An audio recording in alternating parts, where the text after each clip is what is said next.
Wings report in. Red 10 standing by. Red 7 standing by. Red 3 standing by. Red 6 standing by. Red 9 standing by. Red 2 standing by. Red 11 standing by. Red 5 standing by.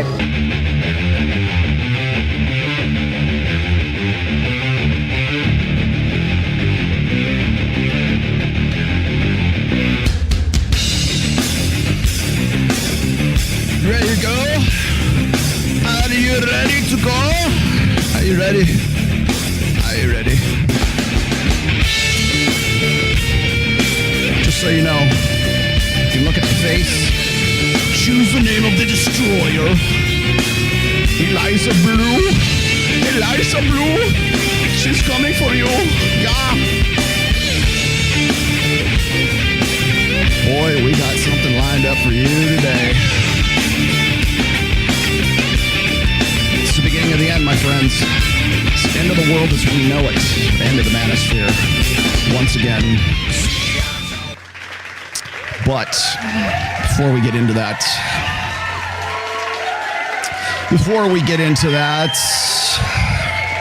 we have to bring it down a little bit. Gotta get serious.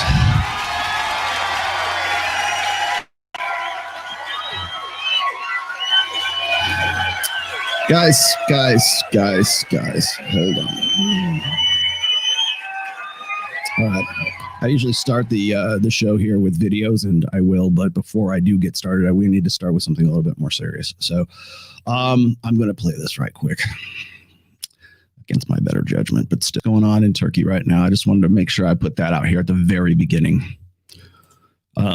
It's 7 point something. They had a series of earthquakes there, and the reason why I am putting this, I'm leading off with this right now. I will get to today's regularly scheduled program in just a moment. I wanted to make sure that you guys were aware of this, because in all of the nonsensical BS about flying saucers and things getting shot down and whatever, Chinese probe droids falling from the sky. There's some real shit that's going on in Istanbul. And the reason why it's close to my heart here is because I am very good friends with Dr. Red Pill, also known as Dr. O's. You may have seen me on Fresh and Fit with him. I have done shows with him. Tori, Torsha has done shows with him as well. He is essentially the Rolla Tomasi of Istanbul. He's a cosmetic surgeon. He has two practices, one in Istanbul and one in the United States. I believe he has dual citizenship. I called him on the night that it happened. I was not able to get in touch with him. I've had one or two text exchanges with Dr. Red Pill, Dr. O's. He's the guy that gave me the oud, by the way. If you've ever watched my Instagram and you can see me in, like, say, the Cedar Room or something, that oud is actually a gift from Dr. Red Pill, from Dr. Oz, whatever. It's just easier. It's a very long Turkish name, and it's kind of hard to pronounce, so we just call him Dr. Oz. Not to be confused with Dr. Oz. But I wanted to make sure you all knew this, that the devastation is just catastrophic here. And I'm trying to sort out what kind of charity or what kind of how it's possible to even help at this point, because when stuff like this happens, you'll see all these guys come out of the woodwork, and they will, use human tragedies in order to sort of generate some bucks. Is my sound okay? Is my sound bad right now? Am I overmodulated? How about now? Is that better? Hope I'm not overmodulating. Am I? Let me know how the sound is. So anyways, can you hear me? You can hear me now, right? What do you got there? Hey, Rolla, are your thoughts on going after? Okay, we'll get to that, dude. We'll get to that when we get past the serious stuff here first, okay? I sound good. Okay, thank you. So anyways, I'm leading off with this. I hate to begin on a down note. You guys know that, but I felt like we needed to hit this first, because I know that people only really watch the first like 30 seconds or 1 minute or 2 minutes of the show. So that therefore I wanted to make sure that this gets on here before anything else. So last I checked, it was at 23,000 dead. It could be higher than that right now. That's the last I looked at it. So I wanted to make sure that everyone was aware of this. I have a huge followership in Turkey. So does Dr. O's. And I want to make sure that everybody gets everybody is made aware of this, if nothing else. So because there's a lot of other crap that's going on, and we're going to get into some really stupid, salacious stuff today too. But I wanted to start with some serious stuff here too. As soon as I am in touch with Dr. O's, I will most likely do my Wednesday midweek stream with Dr. O's. So it's at 33,000 right now. So that's catastrophic is what that is. The death toll is catastrophic. So keep that in mind. 35. Okay. Now we're up to 35. Okay. This is not the Olympics here, but still, that's a lot of people, and that's a lot of devastation. So there you go. All right, guys, on with our regularly scheduled program. Leonardo DiCaprio, who is now 48 years old. He looks almost as bad as Madonna. He is bloated. I mean, you could tell this guy's like partied a little bit too much. He's got like the big bloated look, like, ugh, step away from the booze. And he is now dating a teenager, literally a teenager. She's 19. He's in the news every week for how he won't date anybody past age 25. If he does, it makes news. And now he's actually gone down to a teenager. She could literally be his daughter. And I don't know. She's gorgeous. And it's okay, great. She's a model, of course. They all are. I feel like this guy, from the rate of things, is never going to know the joy of like meeting somebody who he can fall in deep love with and build a family with. He's just going to keep banging teenagers for the rest of his life. I don't know. Maybe there's some version of guy. Yeah, Moynihan's like, more power to him. You make it sound so horrible. Lord. I mean, manner takes a very weird and strange, twisted turn. It's announced that these women are going to stay at the manor and they're going to bring in these young, early 20s men for them to date. The plot twist is that the early 20s men are these women's sons, and the sons are dating around all of the mothers to see which one suits them the best. Wait, there are moms? Holy that's my mom right there. That's my mom right there. Oh my God. This feels like a new peak to like crazy things that go on television. But like I said, there's Love is Blind, there's Married at First Sight, there's My 600-Pound Life. When you platform these sorts of things, guess what happens? Your eyes, your mind, your body, your soul get used to taking in these things, and they become less ridiculous. We're all talking about how ridiculous this is now, but by season 5, everybody's gonna be like, oh yeah, that's MILF Manor. When blowing and blowing, yes, get me, love me. Okay, let me see how it came out. Fucking idiot. Let me see, stay there. Oh, I'm so tired of this shit. Damn. Laura, I make money by soft launching boyfriends on Instagram. Really get that knuckle hair, you know what I mean? Soft launching a boyfriend means posting a photo of them on your Instagram stories, but not actually showing their face. It's just enough information to show the world that you aren't a spinster, but not enough that your Auntie Suzanne asks about him for the next 5 years. Nightmare. Ooh, look, a romantic location with you on your own in the photo. Did you bring a tripod to the Eiffel Tower? No, you're with a man. And you know, even just for fun, you're doing so well. You're just a little girl. You won't be able to eat 2 full pizzas. Who's the second one for? Well, has it got a barbecue base? Obviously, it's a man's then. Smaller, taller. Nothing matters as long as they're tall. Just never, ever show his face. That's beautiful. Oh, I also have a jealousy package where I take absolutely stunning photos to piss off your ex. You'll have to do your own cringy status though, you know, like when in Rome or coffee o'clock. You know, I'm not doing that shit. For 2.5 months before we got engaged. That was pretty funny, actually. Like maybe 2 months in. Actually, so our first date was September 5th, and we got engaged December 22nd. Was she at all surprised? Well, what was really funny is that about mid-November, November 15th, I remember all the dates. November 15th, it was the first time I said I love you to my wife, and she said thank you. And that lasted for about a month. That was a very awkward month. It was like I'd finish every phone call, I'd be like, love you, sweetheart, thanks, bye. So that was real awkward. But the reason she was doing that, and it made sense, is because of what happened next, right? December 15th, she says to me, I love you too. And she knew what was going to happen. She said that, and the next words out of my mouth were, okay, let's get married. Like, we're done. Okay, I love you, you love me, we're done, let's get married, let's have kids, let's have a life together. And she goes, let's just enjoy this time. So I'm not enjoying this time. This is miserable for me. Like, what are you talking about? If you're a religious person dating for marriage, the worst thing is the dating. The dating and the engagement sucks. Like if you're a religious person, then you get to get married, you get to sleep with the person, you get to live with the person, build a life. But like that's all the rest of this is just delay. So she's like, why don't we enjoy this? I'm like, you don't understand. I'm not enjoying this at all. This sucks. Like I want to lock this down. We'll be done. It'll be great. This will be over. This period of our life. She was like, well, let's just think about it. A week later, we got engaged.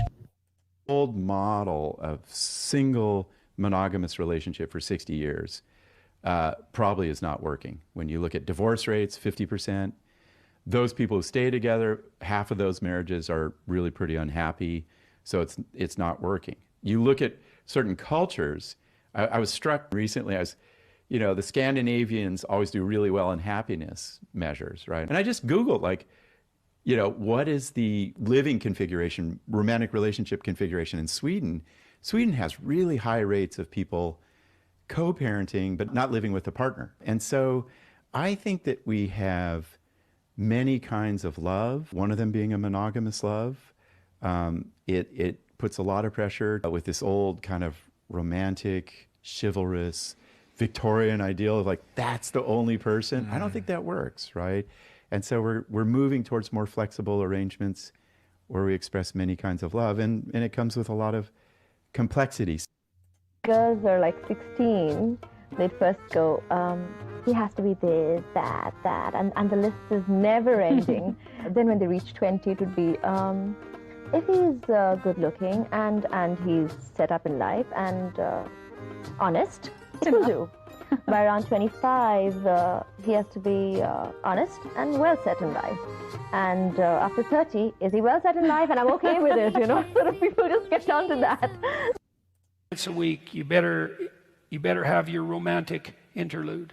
And you might say, well, I'm not in the mood. It's like, get in the goddamn mood.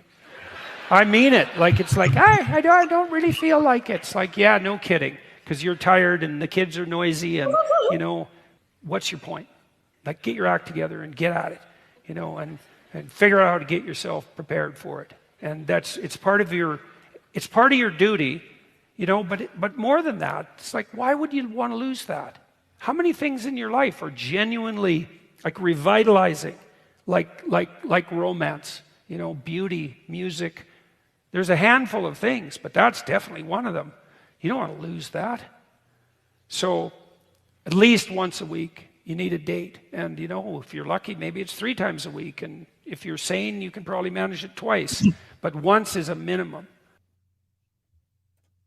A woman is allowed to, and without a doubt, they always do this one thing. What's that? They judge us based on their past experiences.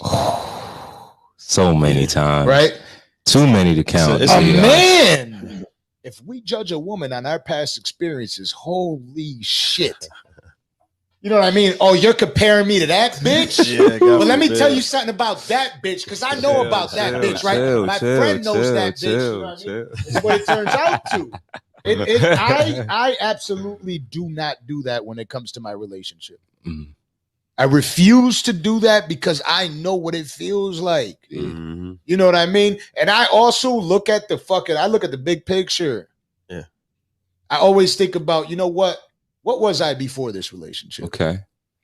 I was a piece of shit.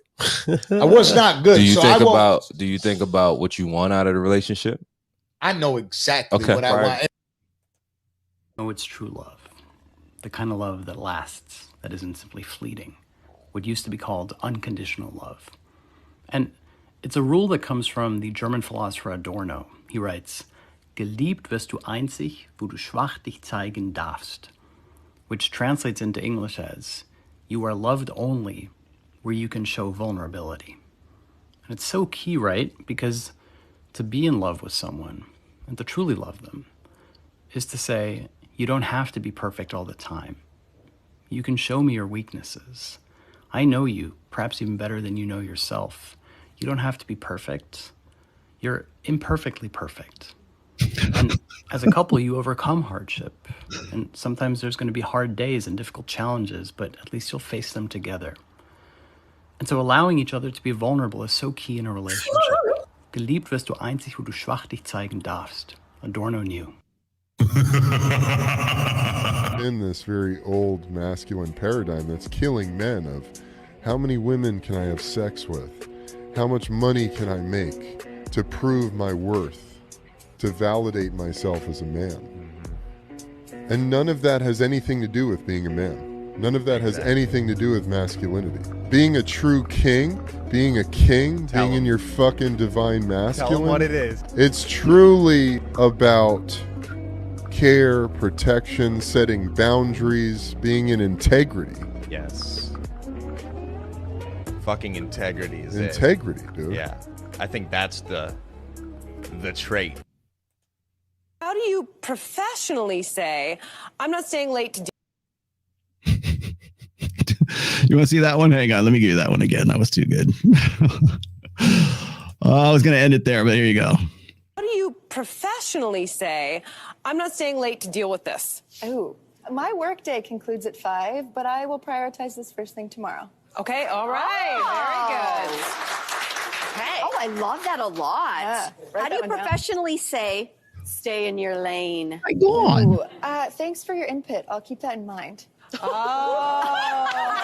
I like it. It is, but also, like, you know, plausible deniability is built into that. You can't really get nailed for that. No. Okay. How do you professionally say, that sounds like a you problem? I understand that falls within your scope of responsibility, but I'm happy to support where it makes sense. Oh my gosh. That is such a diss, and I don't know how to recover.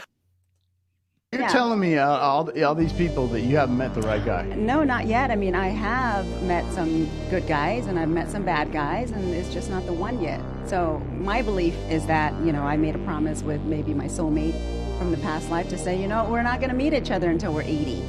You know, that maybe is what, That's a what long I'm time thinking. from now. That's a long time. So I'm holding out, you know. Have you ever been married before? Or? No, I was engaged a couple times. Okay. Yeah. And why didn't that work out? Different, you know, we went different ways. I mean, and nothing bad, you know. I mean, nothing negative or bad. Were they as from the successful as you, or you pretty successful? Well, they were successful. Well, one was and one wasn't. Okay. Mm-hmm. And did you? What was the last? The last one was 2-3 years ago or something? No, my last fiance was. The one on the show. I don't know. I don't really count that one. So you've been engaged 3 times. Well, the first time I thought it was a joke. Hyper masculine, it's usually because our feminine doesn't feel safe. So if you really want to find that like unilateral place where everything can exist in harmony, it's a safety within yourself that you have to start cultivating. And I used to say, well, my feminine doesn't feel safe in this relationship, or my feminine doesn't feel safe in this business partnership. And it was still me being a victim and blaming. And again, like the ego's tricky. It keeps me going, oh, still my power's out there. So the minute you change, or the minute this structure changes, or the minute the patriarchy changes, then I'll feel safe. And is it true that all that could change and it could affect things? Yeah. But why am I waiting for that to change when I am the source of everything? I could change within myself and feel sovereign in my being, safe in my being, totally in control in my being, no matter what I'm facing. Well, I'm a whore. I had to end with that. I got to end with that one. That was too good. Oh, that was too good. I'm sorry. I broke it up. I shouldn't have broke it up in the middle there. How y'all doing? Oh, I'm back in the studio again. I'll be here for at least the next couple of weeks. Next Access Vegas is on the 23rd. I am doing a very, I'm going to make that a sound. Yes. Yeah, you are correct. You think I didn't think of that already? Of course I did. Let me know how the sound is today. I'm getting monkeying around with the studio a little bit. I've got the soft boxes up over here now. I've got the paddle light over here. Still fussing with the new 38-inch monitor, which is actually really nice, but it's also very bright. So anyways, oh boy, how are we doing? Yeah. Today's kind of going to be a little bit of a Valentine's Day show. I mean, technically, right? I mean, we just got some really good advice from Dr. Jordan Peterson. Ladies, you understand what duty sex is, right? Right? Duty. It's your duty to have sex with your husband, right? It's your Christian duty. Literally, it is your Christian duty to have sex with your husband. Do not deny him, right? You ready for that? Y'all good with that? The reason why I brought that up is because then you got Ben Shapiro talking about, oh, here's how I met my wife. So clearly these gentlemen know something about love. So therefore, perhaps if I don't do my, what's it? Tuesday. Tuesday is Valentine's Day. It's a high possibility I might do a one-hit show on what I've termed as Valentine's Day for a very long time. And if you don't know what I'm talking about, I've written about it. I probably have 4 different essays over the course of like 10, 12 years on the Rational Mail about Valentine's Day, about gifts. We'll get into gifts today too. We'll get into flowers. We'll get into all that good stuff too. Anybody get back from church today? Anybody back? Are you right back from church right now? How was that sermon? How was the sermon? I don't know if you go to mainstream church or whatever. Maybe you don't. Maybe not everybody's the same. Obviously, we're all we're a flag of many colors in the United States, right? But let's just say, for sake of argument, you went to let's say a mainstream evangelical church today. What was the sermon like? Because usually you're getting the Valentine's Day sermon on a Sunday. And usually it's the pastor who goes up to the front of the, here in the United States anyways, goes up to the top of whatever high school podium the church is being held in at the time, of course. Or, maybe it's a larger, who knows, it might even be a big old kind of mega church kind of thing. And usually it's a sermon based on love. And of course you're going to get, I'm not a biblical scholar. Don't throw rocks at me. Roll didn't know it was this scripture. It's the one in Corinthians, like love is this, love is that. Love, yeah, that's usually what they lead off with. And then it's usually an excuse. It's usually an occasion on which to remind men to be more romantic with their wives, as if that's the problem. Well, we've got to presume that that's always the problem from the beginning. What's this? That's pretty good. Shapiro should keep the news. Yeah, exactly. Well, let me give you a bit of information, Daniel. Usually around this time, and I don't know if they're going to do it this year. It might come out Tuesday, but on Daily Wire, they usually do this. It's usually their the dating game or the love connection or whatever. They make some like kind of skit, some spoof or something like that, or like dating games or whatever. How well do you know your wife? It's almost like what's that other one? The Newlywed Show. Remember that? Nobody. I'm really going to date myself now. I didn't see this when it came out. Okay. Just saying. The Newlywed Show used to be like people who were newlywed and they would get together and the game show was how well does the spouse know the other spouse? So they would ask them questions like, what's his favorite color? What's his favorite pizza? How does he like to have, when making whoopee, that was the whole thing, what's his favorite position or whatever it is. They try to be a little salacious. Like back then, right now it's like very tame, but back then it was like scandalous. Right? So they try to do something like this. Matt Walsh, Ben Shapiro. I want to say Andrew Klavan's involved in this, and I think there might be one more. But they're all the guys, right? So it's 4 guys from Daily Wire. They get together and they do sort of like the Newlywed Game or something like that. And yeah, maybe it's is it a dating quiz? It's probably a dating quiz. Yeah. So I'm looking at this, and then I'm looking at that video of that I just played a moment ago. Ben Shapiro talking about how he met his wife. Is this really the dude you want to take dating advice from? Is this really the dude who should be pontificating about the modern sexual marketplace? After that, I'll play it again if you want me to. I'll bring it back. Maybe in a minute. Is this the guy that you really want to be taking advice from? Yeah, it does. It is a contract. It's negotiating a contract. You know what? Screw it. I'll just bring it back up again. I have it right here. It's too good. It's too good not to, right here. For 2.5 months before we got engaged. That was pretty funny, actually. Like maybe 2 months in. Actually, sorry. 2.5 months before they got engaged. But here's the guy who's gonna throw rocks at you for spinning plates and for dating around and for actually being in the sexual marketplace. But first date was September 5th and we got engaged December 22nd. Was she at all surprised? Well, what was really funny is that about mid-November, November 15th, I remember all the dates. He remembers all the dates. How much you want to bet she doesn't remember all the dates? I wonder if maybe she does. Maybe I'm wrong. Maybe I'm being cynical. I will guarantee you he remembers all the dates, but she probably does not remember all the dates. November 15th, it was the first time I said I love you to my wife, and she said thank you. And okay, that was the cardinal mistake. Okay, never say I love you first. Would you like me to bring that up? I'll give you that one too. Here, let's, God, this is so good. Well, this is the buildup, let's just say, for the Valentine's Day show. But I want to throw this one out here because it's too good not to put this up. This is Chateau Heartiste. This is Royce, the inimitable, unrepeatable, unmatched glory that is Royce, which is now on Chateau Heartiste, which is heartiste.org, in case you are wondering. It's HEARTISTE.org. From the 16 Commandments of Poon, the very first commandment of Poon, never say I love you first. Women want to feel like they have overcome obstacles to win a man's heart. They crave the challenge of capturing the interest of a man who has other women competing for his attention and eventually prevailing over his grudging reluctance to award his committed exclusivity to her. The man who gives his emotional world away too easily robs women of the satisfaction of earning his love. Though you may be in love with her, don't say it before she has said it. Show compassionate restraint for the need to struggle towards yin fulfillment, like yin yang. Inspire her to take the leap for you, and she'll return the favor 1,000-fold. Wow. Very awkward month. It's like I'd finish every phone call, I'd be like, love you, sweetheart. Thanks. Bye.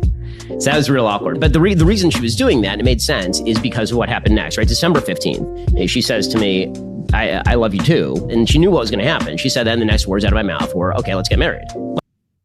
Really? In some ways, I think a lot of people would want to say that is, well, he knew what he wanted. He vetted her in 2 months. Really? So you vetted her, right? So it's, I love you within the first month. And it's, will you marry me? Let's get married by, December, like the second month, right? I'm sorry, man. You got no business doing the newlywed game, Ben Shapiro. You got no business being in my fucking sphere, Ben Shapiro. Bye-bye. This right here, I love it when people give me so much shit about coming at Dr. Jordan Peterson, which I will probably do as well at some point. Talking about, here's how you ought to do things. Well, we just heard Dr. Jordan Peterson talking about essentially duty sex, which, by the way, I got ran up the flagpole for back in the Pat Campbell days, talking about duty sex. And people were like, I can't believe he brought, it actually flowed past the terrestrial radio show. We actually got sort of hammered on Twitter and some other things when that episode came out, and we were talking about duty sex. And I'm talking about it everybody knows, and everybody just lost their ever loving mind. I purchased all for 15. There's giving it the first. Trying to spread the good word. Thank you very much, sir. I appreciate you very much. And let's see. You can have. Here you go. Get rid of those. We're done. Okay, I love you. You love me. We're done. Let's get married. Let's have kids. Let's have a life together. And she goes, let's just enjoy this time. So I'm not enjoying this time. The reason why he's not enjoying this time is because he is a beta and has been a beta for a very long time and is still a beta today. There's nothing more annoying. There's nothing more I have talked. Yes, I know Mike Rashid has been throwing rocks at me again recently. Thank you. You can stop sending me that. He's still salty after 2 years now. Okay. But when I was talking about him, I was talking about a blue pill alpha. This is a blue pill beta who succeeds. This is kind of like the inverse here. Okay. Ben Shapiro is in no way a quote unquote alpha male. Now he's got quite a bit of money. So if that's your criteria for what is alpha, then I guess maybe he's a little bit alpha, right? But certainly not in this aspect of his life. Now, of course, he wants to flex on it. And pretty much anybody who is in his position, who is in a position of scarcity, and that's what most religious guys, most beta male religious guys, blue-pilled beta male religious guys are. They're in a state of sexual deficit. They are in a state of sexual scarcity. But they hold to their guns. I'm going to stick to my convictions and figure out what my values are, and all this very esoteric, kind of making your necessity a virtue kind of thing. So when they finally hit pay dirt, they get very self-righteous. They get very pious, right? I did it the right way. Ha! You didn't do it. You have a series of trysts of meaningless sex. Yeah, I played that in the beginning there too. But yet here we have. I'll tell you, it's funny. It's guys like this love to tell their story. They love to tell that because they think that that's a flex. He thinks this is a flex, And that's why, God, I love Valentine's Day, because it brings guys like this. It brings the Ben Shapiro, not just him, there's others too, but brings this out into the open. And it's at this point that you really have to hammer it home, like guys like me anyways, you really got to hammer it home. Because these are the dudes who want to tell you that they're on top of their game when it comes to, like, you know, intersexual dynamics. They want to get into the manosphere. They want to have something to do with Andrew Tate, but not everything to do with Andrew Tate. Now they don't want to have anything to do with that. They want to call themselves red pill, but they're not quite red pill. So when I see stuff like this, I got to hammer it home when it's hot and fresh. Sorry, hot, fresh red meat right here. Meat's back on the menu, boys, today. So when I see this stuff, it's like, oh, she's trying to say, hey, can we just enjoy this time? And he's like, no. I got to lock this pussy down, because if I don't know when the next one's going to come by. It's what's called the strategic pluralism theory. The people don't realize, if you don't know what strategic pluralism theory is, read one of my books. It's pretty much in every single one of them. Including religion for that matter. Strategic pluralism theory. I'm just going to distill it down to you in sort of just, layman's terms here. It is guys who are of lesser value, not high value men, lesser value men, have to adopt a strategy of scarcity. So because they don't have the opportunities, those opportunities don't come up. I'll see if I can find the actual. Sammy, can you go dig up? I forget what one it's in. It's a strategic pluralism theory. Just look it up on the Rational Mail so I can read it to these guys. But this is by the way, this theory anyways, is brought to you by the students of Dr. David Buss. So this isn't just Roll Tomasi pulling this out of his ass. Okay. Strategic pluralism theory is that the guys who have higher value have more options in the sexual marketplace. Clearly, right? A higher value guy, the guys in the 20%, and of course the guys in the 4.5% are going to be the guys who are going to have more women want to fuck them. That's the long and the short of it. Now, what about the guys in the 80%, but not quite like, the destitute lower end of that 80%? What about the guys who are just like pushing like 70 to 80%, right? They got to figure something out. They got to do value added. They've got to find something else. And what happens is, in strategic pluralism theory, is it is in the best interest of guys who do not have the sexual opportunities that, say, higher value guys do, to fixate and focus on one woman, to put all their eggs in one basket. To say, and also to encourage others to do the same. This is actually the premise of what's known as socially enforced monogamy, which of course you probably heard come from Jordan Peterson several times. Socially enforced monogamy. That doesn't mean force women into monogamy. What it means is that monogamy is the norm in society, in just polite society, right? Not just church society or religious society. It's just, man, well, you meet your star-crossed lover, right? I haven't met my soulmate from another life yet. That's essentially socially enforced monogamy. That's mythology that is meant to reinforce socially enforced monogamy. Well, what happens is when you put religion into the mix, and Ben Shapiro, by the way, not Christian, is Jewish. Okay, you put blue pill in with Judaism, you put blue pill in with even Islam, you put it in with Christianity, and now you've got a much more sticky mess to untangle for yourself. So when a guy like Shapiro, a blue-pilled, beta male guy, finally hits pay dirt, finally thinks that he's been sticking to his convictions and, Lord above, the angels sang and this wonderful woman came into his life, of course he's going to want to lock it down immediately, because he doesn't know when the next meal is coming. He doesn't know when the next opportunity is coming. So yeah, that's the basis of strategic pluralism theory. Was that it? I know it's in that one. I'm pretty sure it's in that one. Let me see if I can. Was it in the new? Hold on a second. Okay, here it is. Oh, thank you. Thank you for that. I got this from my war correspondent, Sam Botta, has just come through. According to strategic pluralism theory, this is Gangstad and Simpson this is in year 2000. And by the way, I want to say his name is Steve Gangstad. He is a student of Dr. David Buss. Men have evolved to pursue reproductive strategies that are contingent on their value on the mating market. More attractive men accrue reproductive benefits from spending more time seeking multiple mating partners and relatively less time investing in offspring. That is the alpha male. That's hit it and quit it, right? That's spread the seed. In contrast, the reproductive efforts of less attractive men who do not have the same mating opportunities is better allocated to investing heavily in their mates and offspring and spending relatively less time seeking additional mates. Does that not make sense? I mean, do we even need a study for this, really? From a woman's perspective, the ideal is to attract a partner who confers both long-term and investment and benefits and genetic benefits. So alpha fucks, beta bucks, that right there is the essence of hypergamy. It is not just who they are marrying and if they're marrying up. Got it? We're expanding. I hate to even have to remind anybody that the definition of hypergamy is not what it used to be, okay? Not all women, however, will be able to attract long-term investing mates who also display heritable fitness cues. Consequently, women face trade-offs in choosing mates because they may be forced to choose between mates displaying fitness indicators or those who will assist in offspring care and be good long-term mates. The most straightforward prediction follows is that women seeking short-term mates, when the man is only contributing or only contribution is offspring is genetic, will prefer muscularity more than women seeking long-term mates. There you go. Dad bod versus hot bod in a nutshell. Thank you, Dr. Gangstad, for your enlightenment and your wonderful hypothesis and your wonderful theory. We will come back to that at some point, I'm sure.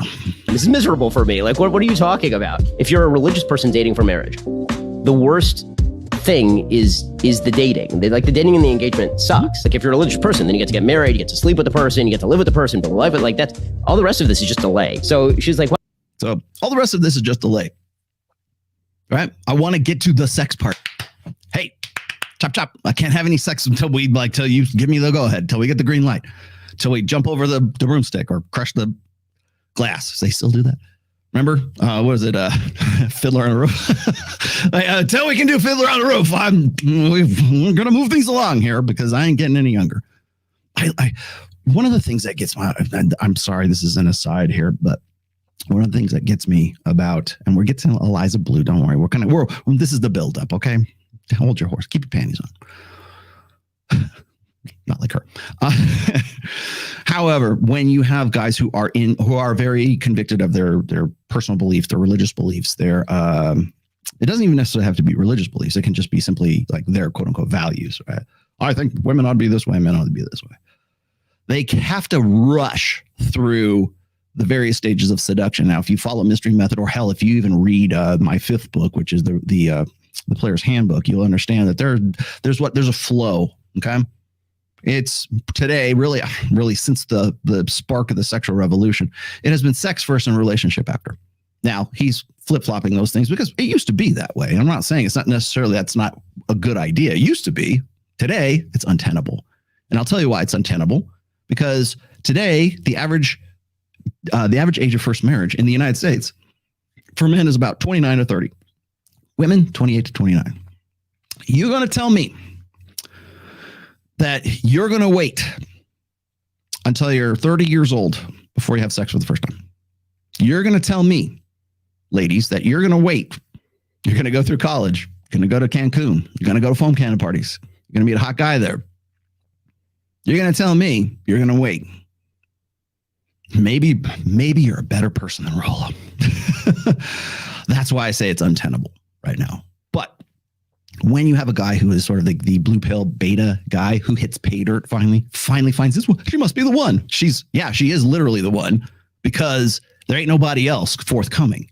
He lives in a state of sexual deficit, as sexual or strategic pluralism theory would predict. And here we have a good example of strategic pluralism theory. Okay. We're going back to David Butts and saying this ain't Rollo Tomasi. I am just reporting the news and connecting some dots here. So of course he wants to hurry through this. Of course he wants to get to, can we just get to the sex part? Well, what about marriage? Well, yeah, we'll do that too. Yeah. That's why, I'm saying these guys are probably not the best people to take marriage advice from, relationship advice from, sex advice from. Probably the last people on planet Earth who ought to be commenting about the sexual degeneracy ongoing in the United States today. I'm not saying they're right or they're wrong, but that's for a conversation for another thing. I'm saying that there's probably the last people that ought to be talking about it because they simply don't have the lived experience. They simply don't know what's going on, or they certainly don't have the investment in understanding it and sort of dedicating the time necessary to understand it. So that said, here you go. He I don't enjoy this. I'm like, you don't understand. I'm not enjoying this at all. This sucks. Like, I want to lock this down. We'll be done. It'll be great. This will be over. This period of our life. She was like, well, let's just think about it. A week later, we got engaged. We were dating. See? So if you've, I'm going to give you some, you really want some nuts and bolts here. This is a break of the flow. Okay. So the seduction part, most guys who are very bad with game, who can't believe their luck when they come into a woman who will actually touch their dick, right? When they finally come into that and they see that woman in front of them, the uncomfortable part of the seduction is the actual arousal part. It's the actual sort of lived part. It's getting to know each other. Yeah, exactly. Thank you, Sorrelita. He was horny. I was horny. Ain't nobody got time for that. And they don't got time for that. So when a blue pill beta guy finally hits pay dirt, of course he's going to crow like a spring cock on top of the biggest pile of shit he can find. Guaranteed. And that's usually what these guys do around this time, around Valentine's Day. So when I see this, I have to sort of take that with a grain of salt. I also understand and I'm mulling it around in my head if I really want to do this episode or not, because I know what will happen. I was going to do an episode, and maybe I still will, but Jordan Peterson and his loving wife and how they all got married. Now, people, if I throw that out there and I do that, people will just throw an inordinate amount of shit at me. And I'm like, I've already said it. This is a conversation I've already had. But yet again, another guy who very much like Ben Shapiro was a beta in waiting. What's a beta in waiting? A beta in waiting is the guys who either by force or by conviction, let's just say, usually by necessity, right? They will wait and wait and wait until they can find the girl that they want to get with, right? The girl of their dreams. They end up becoming like what I've called the beta in waiting. And usually those guys end up being, I don't know about Ben Shapiro per se, but like they usually end up being about 29, 30 years old, because that's the average age of first marriage. And they stick it out and they try to play try to play by the old set of rules, which, by the way, is, you know what? Screw it. I'll just put it right here. The old set of rules, which is in my second book, I believe. The old set of rules are actually, let's let Myron describe this. Why I always say, if you're going to go foreign and you're going to go get a foreign wife, you better be prepared to stay out there. Yep. You understand? Because you guys got to understand that Western society rewards women for leaving you, for treating you poorly. And the thing is this, I always tell you guys, don't be a gentleman. I'm going to make a full YouTube video on this. Me and Fresh are going to record some YouTube content for you guys later tonight. Yeah. And one of the things I'm going to say is why you can't afford to be a gentleman anymore in today's day and age, especially if you live in the West. And the reason why is because they're playing by a new set of rules, but they still want you to play by the old set of rules. And what that means is they want you to be a gentleman. They want you to be higher earning. They still want you to be attractive, tall, all these things, right?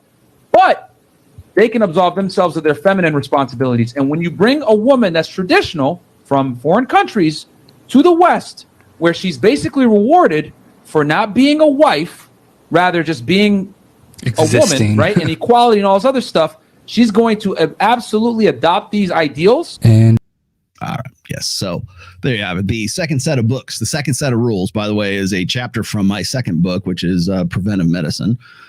And I brought that up because there was a guy, his name was something Ball. I can't remember. Richard Ball, I think is what his name. Ticking Ball. I want to say it's something Ball. His last name was Ball. The reason why it was notable at the time when I was writing this, it became a chapter in a book, but it was actually an essay before that. It was called The Second Set of Books. Sam, can you bring that up for me? The second set of rules or second set of books? And that's where that sort of, euphemism came from as far as the rule set's concerned. Now he had self-immolated on the steps of City Hall after a very bad divorce settlement that he lost, and his children he lost as well. And to make a statement, of course, he set himself on fire, not unlike that monk in Vietnam, right? Pour some gasoline on yourself and set yourself on fire. Maybe it's not. It's not Richard Ball's. It was something Ball. I forget the guy's name. Thomas Ball. Anyways, the guy was making a statement, and of course he left a manifesto, right? And the manifesto, of course, says there is a set of rules that you believe that people are playing by, And there is yes, it was a Rage Against the Machine cover. Thank you very much. I know.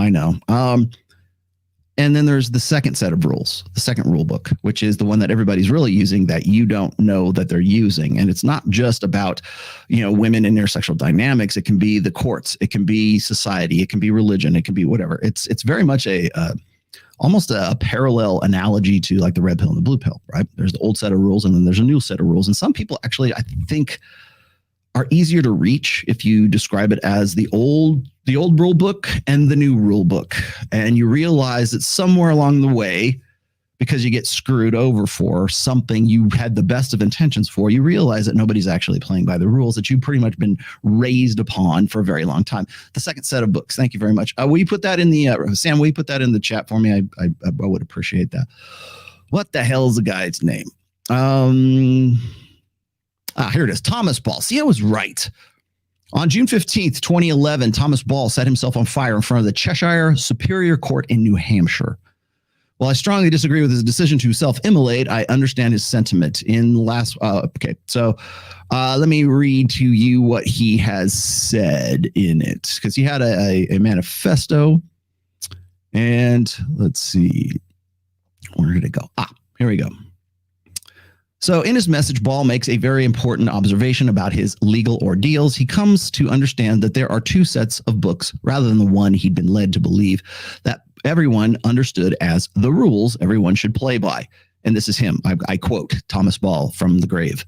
The confusion you have with them is you both are using different sets of books. You are using the old first set of books, the Constitution. Of course, he's making this a legal thing.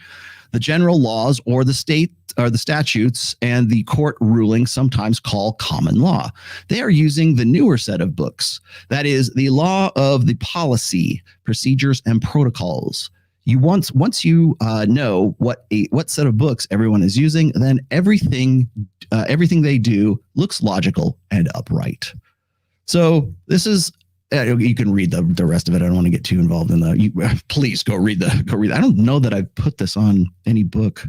Maybe it is. I think it might be in 2. I'm pretty sure, but it's the second set of books. And it's sort of an allegory. It's like, and I know it's dangerous to use metaphors online, but it is understanding that the way you used to believe, the things that you think should be the rules that society is working by, or women are working by, or your employer is working by, or the government is working by, or anything else for that matter is working by, is not what it is. And there is a second set of books that people are actually using.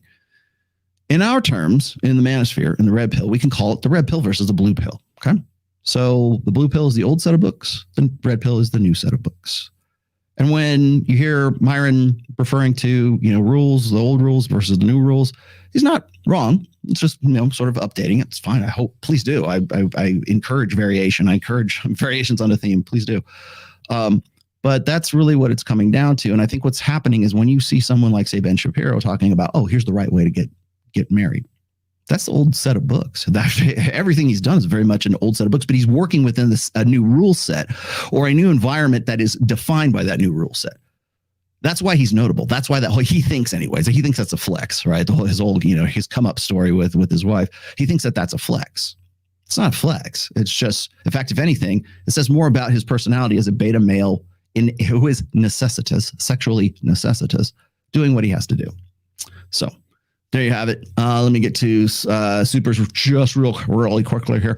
Hey, Rollo, what are your thoughts on women that go after widowed men? Is that a thing? It seems that this is predatory. They tend to manipulate those men. Yeah, I think it kind of depends. Remember, I don't think that women specifically go for guys who happen to be widowed, although there is a certain predatory class of women who will go after older men who are now freshly widowed and grieving and looking for they really want to have sex, really, too. Let me just be honest. But I think women who can read guys like that and understand what they're, God, there's nothing more pathetic than a beta male who is like 70 years old and he still doesn't get it. He still doesn't understand. And God forbid he's made a whole lot of money and now he has to, now he becomes a mark. He's a big fish. Beta male guys who are older with a lot of money become big fish. And that, again, that's from that you can go find that on the Rational Male as well. The Big Fish. So yeah, I mean, there's a certain predatory class of women who will go after those guys, but got to remember, it's not the widowed part. The widowed part makes that guy sort of vulnerable for that woman to come in and sort of like, come in under the radar. Women don't seek out just widowed guys because they're widowed. They seek them out because they have a lot of money and they're widowed, more or less. There's a resource exchange right there. The aftershock. Okay, so we're talking about the Turkish earthquake here. The aftershocks hit Lebanon, and Lebanon has sent search and rescue teams of almost exclusively all men to Turkey and Syria. Yeah, interesting how that when we have natural disasters, that it's the men that they send to go dig through the rubble with men and dogs. Yes, that's why they. You want to know why they call? There's a reason why they call dogs man's best friend.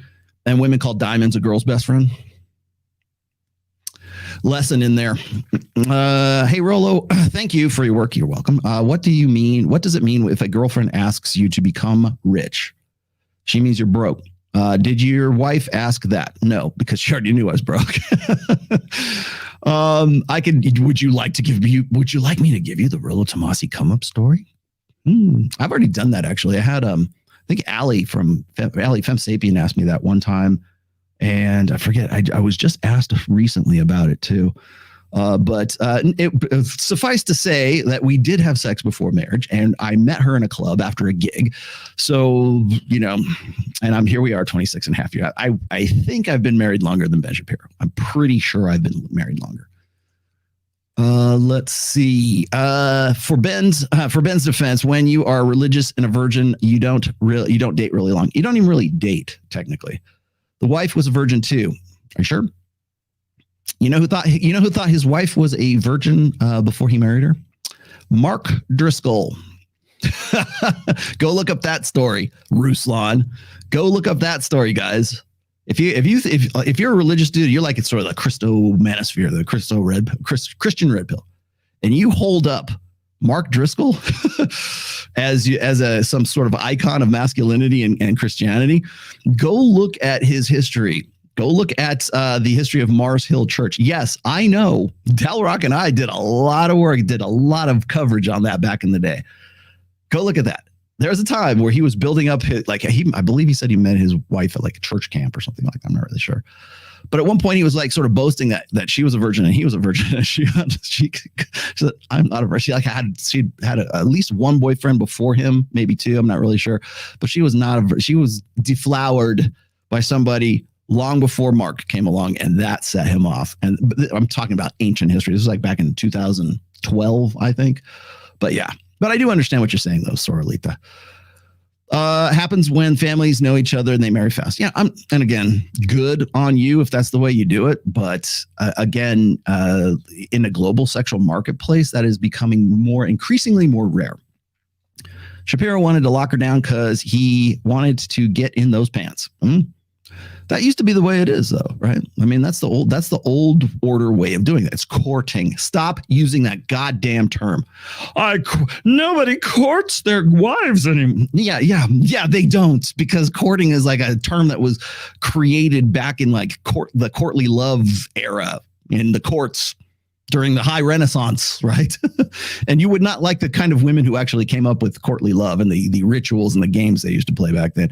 For more on that, read The Rational Male, Book 4, Religion, because I get into chivalry and I get into the romantic ideal and I get into courtly love in that book. It is not what you think it is. Thirsty betas will make life-changing decisions on a whim for the chance of getting one notch. Top-notch work, Rollo. Thank you very much, Spencer, my good friend. And then last but not least, I have Tony Francesca.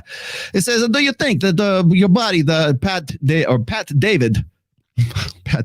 Patrick Bet David, all two rings of him who thought he could have been Tate, thinks the same? Yeah, no, I don't think so, Tony.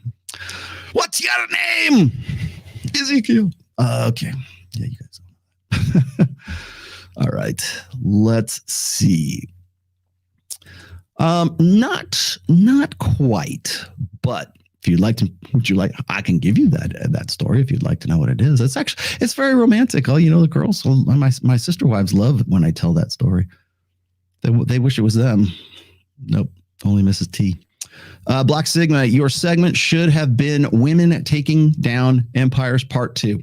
Yeah. Because of good old Tim Pool had not learned his lesson with not one being two women in his space, and that's Eliza and his booker Cassandra. Is it Cassandra? I thought it was Lydia. Lydia was. I've actually covered that before, didn't I? When Adam Krigler finally went public with what was actually going on in the Tim Pool camp at that time. Is it Cassandra? I don't know. Maybe it was, but definitely Lydia. I don't think she's still in it. Is Ben flexing, or is he just selling his own brand? Is there a difference? Probably not. Let's see. Did I catch up? I think I'm caught up. Yes, I did. Okay, good enough. All right, shall we move on? God damn it. We're about to move on, and then Emilio has to raise his hand in class. Thank you. This is a pod class. Last week you covered copes, and one cope is when guys know what the epiphany phase is. Thank you. And state they would have nothing to do with those girls, but have no success with women, period. Yep. Well, that is a cope for sure. You know what another cope is when guys tell me that they would never get married, and then Rolo's married, so don't listen to him because he doesn't know what he's talking about. There's no receipts, blah, blah, blah. And then they'll say, I will never get married. He's advocating marriage, blah, blah, blah. That's the one side. The other side says, Rolo's coming down on marriage yet. He's still married. I don't understand. But those guys who are telling me that they would never get married, you have no position then to chat in SuperChat, like large amounts of SuperChats, to say you would not wife up the girls or the young women and the beautiful, gorgeous models that participate with us on Access Vegas, and did so last Thursday, which was a great fan.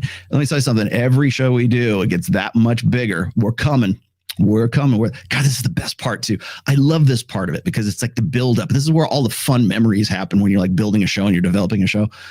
And we're at the point right now at Access Vegas where we're just like, you know what, we're never going to, we're going to try. The whole point is not to try to please haters. It's not trying to get the girls that you want to have. I want normal girls. No, you don't. You don't want normal girls. You absolutely do not want normal girls. You do not want some 40-year-old divorcee soccer mom from the Midwest. You don't want her. Stop it. Stop it. Seek help. Get help. But you got no position to say you would not wife I would never wife any girl up like that. Well, if you don't believe in marriage in the first place, if you're like anti-marriage, what difference does it make? What difference does it? Why would you even post that? Like, of course you wouldn't, because any girl, not just these, any girl would not meet your criteria. But you're exacting standards. God forbid it's the girl who looks like, the Kardashianification girls, I love the girl. Every girl that's been on there has been like so cool. And this is not, really simping. No, I mean, in a sense, like we've yet to run into a bona fide dyed in the wool bitch. We have not met one just yet. They're all down to earth. They're all in their game. Shit, we had one girl who was like making millions in real estate, and she had OnlyFans. And yeah, thank you. Thank you. Thank you very much. Sorrelita. I love my Sorrelita. Here you go. Wait. There you go. Sorrelita is a sister wife now. Well, if you don't believe in marriage, if you think marriage is a bad deal and you would never get married in the first place, then what difference does it make whether or not you wife them up? If anything, I would think like, oh, hey, man, she looks all right. I'm not going to wife her up, but I would like to hit that. Why don't you just say I would never hit something like that? I would never instead of saying I would never wife that girl up, why don't you just say I would never have sex with that girl? Well, which is probably true because they most likely wouldn't have sex with you. So there, I said it and I don't regret it. As far as copes are concerned, though, I wanted to. Before, I have to put this out here. This is an addendum to the Cope show, which was very rough, by the way. I watched the replay of that. I was in the hotel room in Las Vegas, and that was on a Sunday. So, but I do want to add something to the mix when it comes to Passport Bros. Now, I intentionally, and you know me, used a bait thumbnail. I intentionally used a bait title because what happens, and I knew this would happen, and I'm making an example of you. So if you don't watch this podcast, if you don't watch through to where we at an hour, 1 hour. If you don't, hell, even that, you had 20 minutes, the first 20 minutes of that show, If you don't watch the show, don't comment. Don't look at the thumbnail and the title and then say, I think Rollo's wrong about all this, and presume to understand, to presume to get what I just said. You will make a fool of yourself every time, and I will be happy to make you make yourself a fool of yourself. Because that's what I mean. It's the, you know, ain't nobody got time for you. Don't got time for that, man. Comfort the afflicted and afflict the comfortable, and I will afflict you because you are lazy. Lazy, lazy, lazy. I am trying to help you. Get off your ass. Watch just the first 20 minutes. You don't have to watch 5 hours. You don't even have to watch the first 5 hours, the first hour of the 5 hours. You can go. I'm trying to make, I understand. I'm trying to get the time cues like settled down right now. I got one guy helping me out. Tori occasionally throws stuff in there. I need somebody who's going to give me good abbreviated time cue or time stamps right now. If that's you, if you're really dedicated to the show and you don't mind watching a 5-hour show to see where the hot stuff is, hit me up. Girl in the green dress on AV was down with the future Android bride. The green dress? Thanks for that. I don't know what that was about, but thank you, James. Did you know, Matt? You should use the Owen Cook laugh. I should. Should I use that? Maybe I could use that as sort of like I'll put that in the next button over on the stream deck from Drew Afwalo. So it'll be like this, and then I could put it on there. Okay, so here we go. Who? Wait. Let me stop you all right there. Here we go. Here in before. Who is Eliza Bleu? Who? Who cares? Who cares? You care. If you cared about Andrew Tate, you cared. If you care about Tim Pool, you cared. If you cared about you cared about Ben Shapiro, you care. That's why I led that. That's why. Gotcha. That's why I led with that. Because Ben Shapiro jumps into all this hotness too. If you're a fan of Brittany Venti, you should care. If you're a fan of even Elijah Schaefer or Sydney Watson, you should care. If you're a fan of, let's see, who do you watch? What big names do you watch? If you're a fan of Elon Musk, you should care. You will care. You will soon, because he's wrapped up in this as well, right? Well, I got to get it. There you go. Gotcha, bitch. Yes. Gotcha. That's why I'm using Ben. That's why we're starting off with Ben, because boy, is it going to get good when we start talking about Ben Shapiro and Eliza Bleu. Eliza Bleu, not Elijah. Elijah Schaefer, Eliza Bleu. Okay. Now, remember, Eliza Bleu is not her actual name.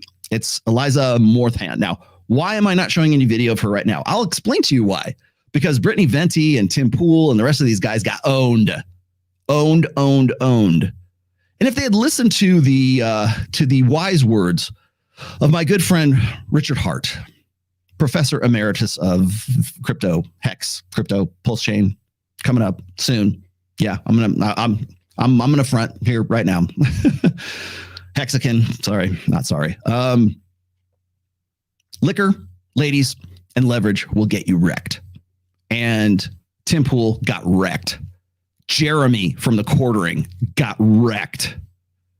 Brittany Venti got wrecked. All of these guys got wrecked because they don't understand the red pill. They don't understand the nature of women. They don't understand. They can't see this. They're not good judges of character. They don't know this. So I'm going to read to you what happened here. I can't actually show you video. And when I read you the outline, I give you the description. I tell you what's going on here. Now, this is from Rollo Tomasi's perspective. I deliberately waited on this story. Remember, I'm a surgeon, man. I'm a tactician here. I think the funniest part of Access Vegas that could be is if y'all invited the Hodge with. You want to say? I'd invite them. I like them. I thought they're pretty funny. Pick their brains. They still invite. Do they? Somebody give me I'll just reach out to them. I follow them. I'm sure they'd probably come on. I got another special announcement. What are we at? The 1 hour mark. Thanks for another day of wisdom in the pod class. Thank you, Mr. Nelson. Okay. Oh, here's a special announcement. Access Vegas will be February 23rd. Not this Thursday, but the next coming one. I am doing my damnedest to get the guys from Steel Panther on Access Vegas. If I can get Mike Michael Starr and Satchel on, that I would be a happy man. If I can get the whole band, I'll be ecstatic. If I can get anybody, I'd be happy. Because they're playing the House of Blues in Vegas on the 24th. I have 2 tickets, and I'm doing my damnedest to get them on with as many, I don't know, stripper class girls as I can lay my hands on. So there you go. Yes. And thank you very much for your contribution. Death to all of them. If it happens. Again, nothing's confirmed yet, but I am probing the why, but my feelers are out there. Okay, getting back to Eliza. Who the hell is Eliza? Well, let's dig into this. This is from the Daily Beast. I know. Stop. It's the Daily Beast. Yes, the Daily Beast. Sorry. Let me, in fact, I think I'll just put this up here. God damn it. Why is it every time you guys, I'm about to continue, you go and give me one of these? Hi, Rolo. His wife is originally Moroccan Orthodox Jewish, whose Shapiro or his family would expect red stains on the white cloth placed on the matrimonial bed. Arabs do the same. Yeah, I know. It's in fact, by the way, if you would like me to describe why it is that both Arabs and Orthodox Jews will not touch their wife when they are menstruating, I get into that in specifics in my 4th book, as a matter of fact. I'm well aware of that. Here, you can have this. Hotep Jesus, did he get owned? I'm not sure. I didn't know he was a part. Well, I knew he was doing shows about it, but I don't know that he got like racked with this. Okay, bear with me here. I want you guys to just hunker down and listen to Uncle Rolo tell you the salacious story of really a bipolar chick. We're just gonna call it right there. I feel safe in diagnosing this, and the diagnosis here is bipolar and narcissistic personality disorder. Okay, boy, have I got a story for you. Here we go. Let me put this up. See if you can get this. This is the Daily Beast, and I don't want to sign up for you. Thank you very much. And yes, if you see guitars in my ads, that's because I collect. Elon Musk's favorite anti-trafficking, yes, you heard it, anti-sex trafficking advocate has set off a war in right-wing circles after Twitter banned some of her critics. Right-wing?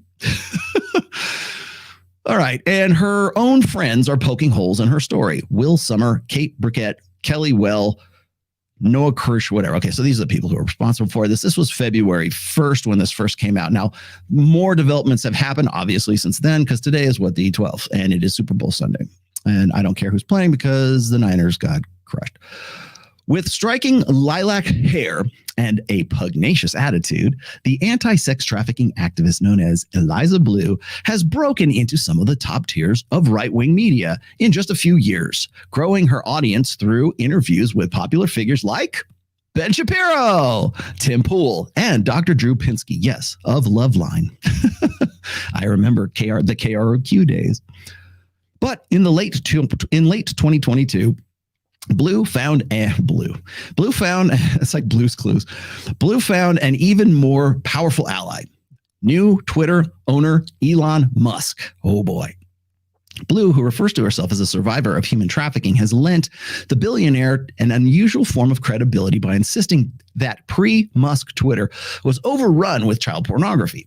Only Musk, Blue says, has been willing to stamp out the abusive material on Twitter at scale.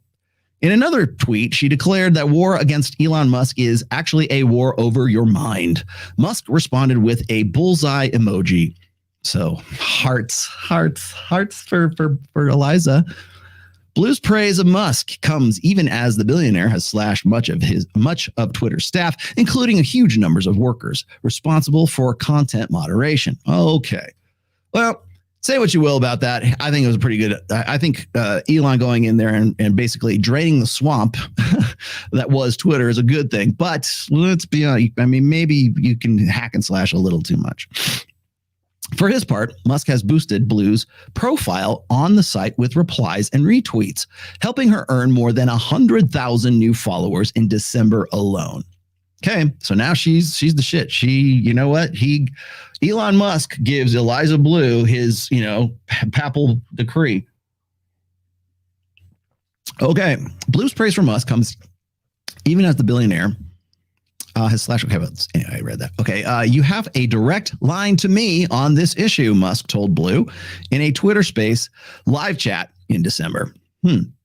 Wow.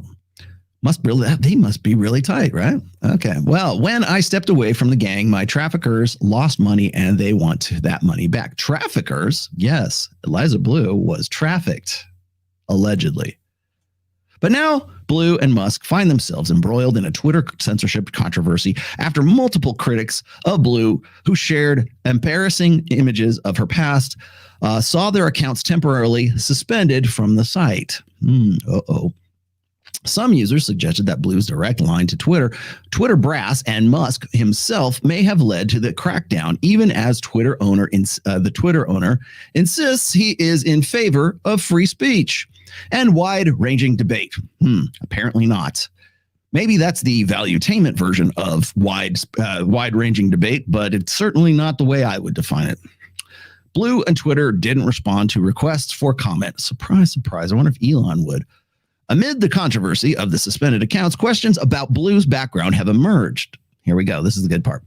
Her critics have seized on contradictory videos and interviews and her frequent use of different names online. It's not actually Bleu. Surprise, surprise. Hey, Rollo Tomasi, that's not my name either. We use pseudonyms on here, but let's see. Where did I go with that? Oh, shit. Okay. Shared embarrassing photos. Here we go. Okay. Some users suggested that Blue's direct line to Twitter and press may have led to the crackdown, even though Twitter. Okay. So wide range. Got it. Dang it. Let's see what happens when I get screwed up here. There we go. Bleu and Twitter didn't respond. Amid the controversy, suspended accounts. Well, okay, so her critics have seized upon contradictory videos and interviews and her frequent use of different names online to suggest that Bleu isn't who she claims to be. Now, two former friends of Bleu tell the Daily Beast that at best, Bleu is exaggerating her experiences for attention. Wow, really? It's making a lot of her old friends around here really angry, says Carly Wenzel. Carly, a chick, okay? Like iCarly. One-time pal of Bleu who has known her for 2 decades, who added she believes Bleu is completely lying. Bleu grew up in a rural area of Illinois' border with Iowa, known as the Quad Cities. She's portrayed her homeschooled upbringing as an innocent one, albeit one that made her all more naive about how the world really works. Despite her claims to the contrary, public records prove that Blue's original name was Eliza Morthand.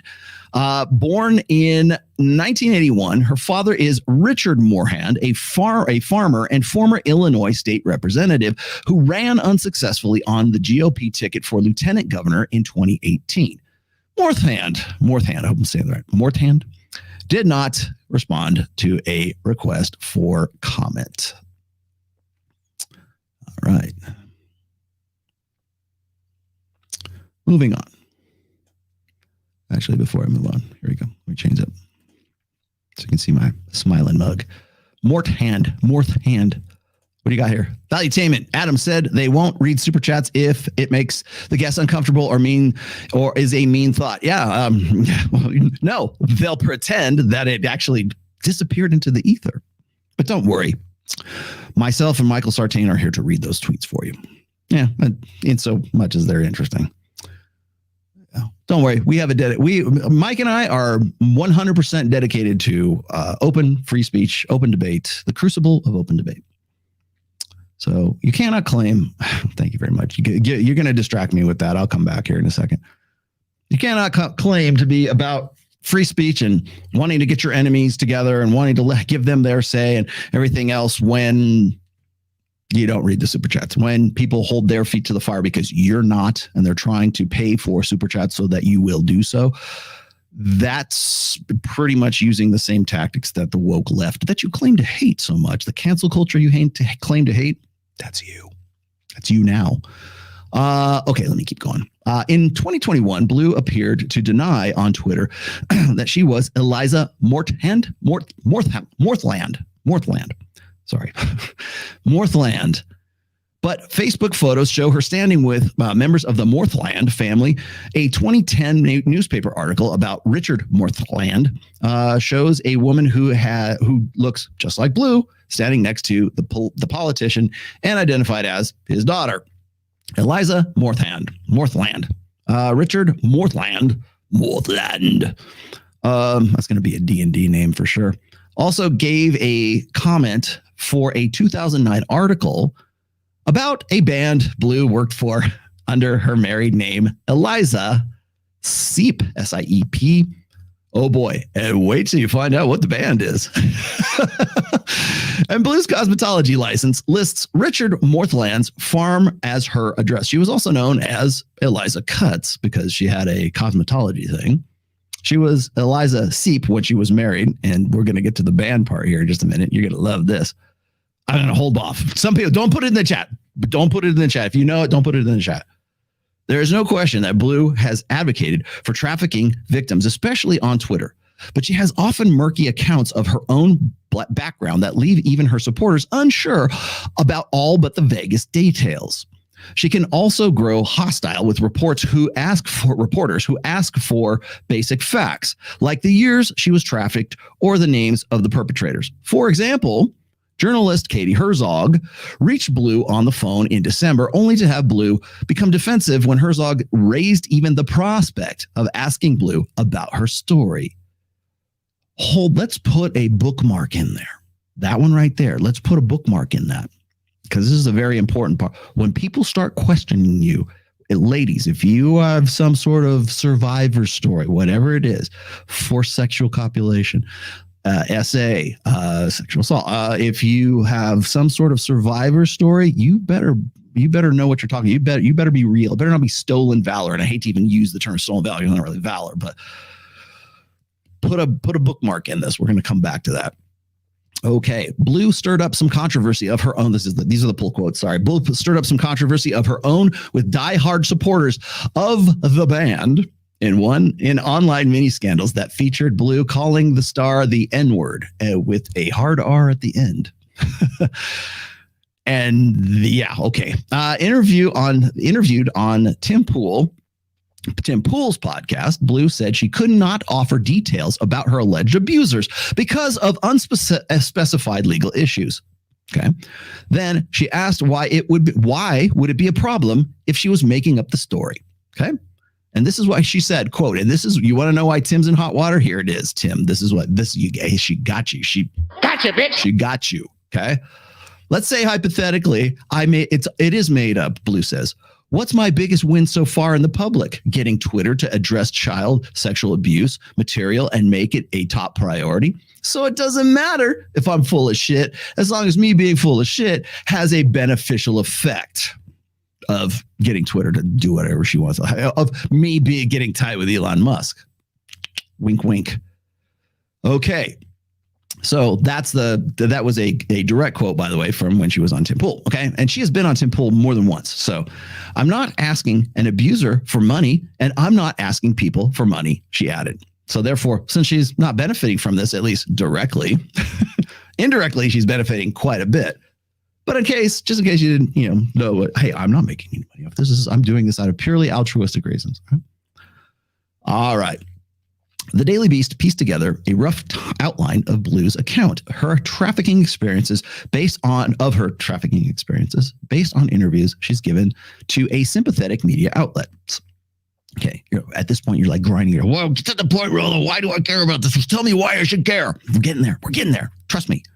Blue has said that her trafficking spanned 2 different periods, okay, separated by roughly a decade. In her telling, Blue was first groomed by a prominent photographer she met at a Warped Tour concert in Chicago. Can you guess the band yet? Don't put it in there. Did somebody put it in? Don't put the band in. Did you say? I'm not going to confirm the band and tell you guys. Okay, please don't put the band in. Don't put the band in. Now I'm going back to the chat here because I can't see it and read it at the same time. Stop it. I'm not going to tell you. Yes. Okay. I'll tell you because you sons of bitches. It's My Chemical Romance. My Chemical Romance. Oh man. Welcome to the Black Parade. Oh, and by the way, that's the lead singer. She called the N-word with the hard R at the end. Yeah. Oh man, she is a lovely piece of work. This one. Gozer, the Gozerian. That's what I'm calling her from here on out. Let's say Bleu has said that her trafficking spanned 2 years. Okay. So on the Warped Tour in Chicago when she was 16, a few years later when she was still a teenager in the late 1990s, Bleu's father, 16, Bleu's father drove her to Los Angeles from Chicago. What? Dad. Now, I want to talk to the dad here. Like, can I talk to Eliza, or what's his name, Mr. Morthland? Dude, you have some splaining to do. Bleu's father drove her to Los Angeles, was convinced that an unnamed high-profile musician she met through that photographer would make her a star. Okay, starting into a really bad Poison song. Okay.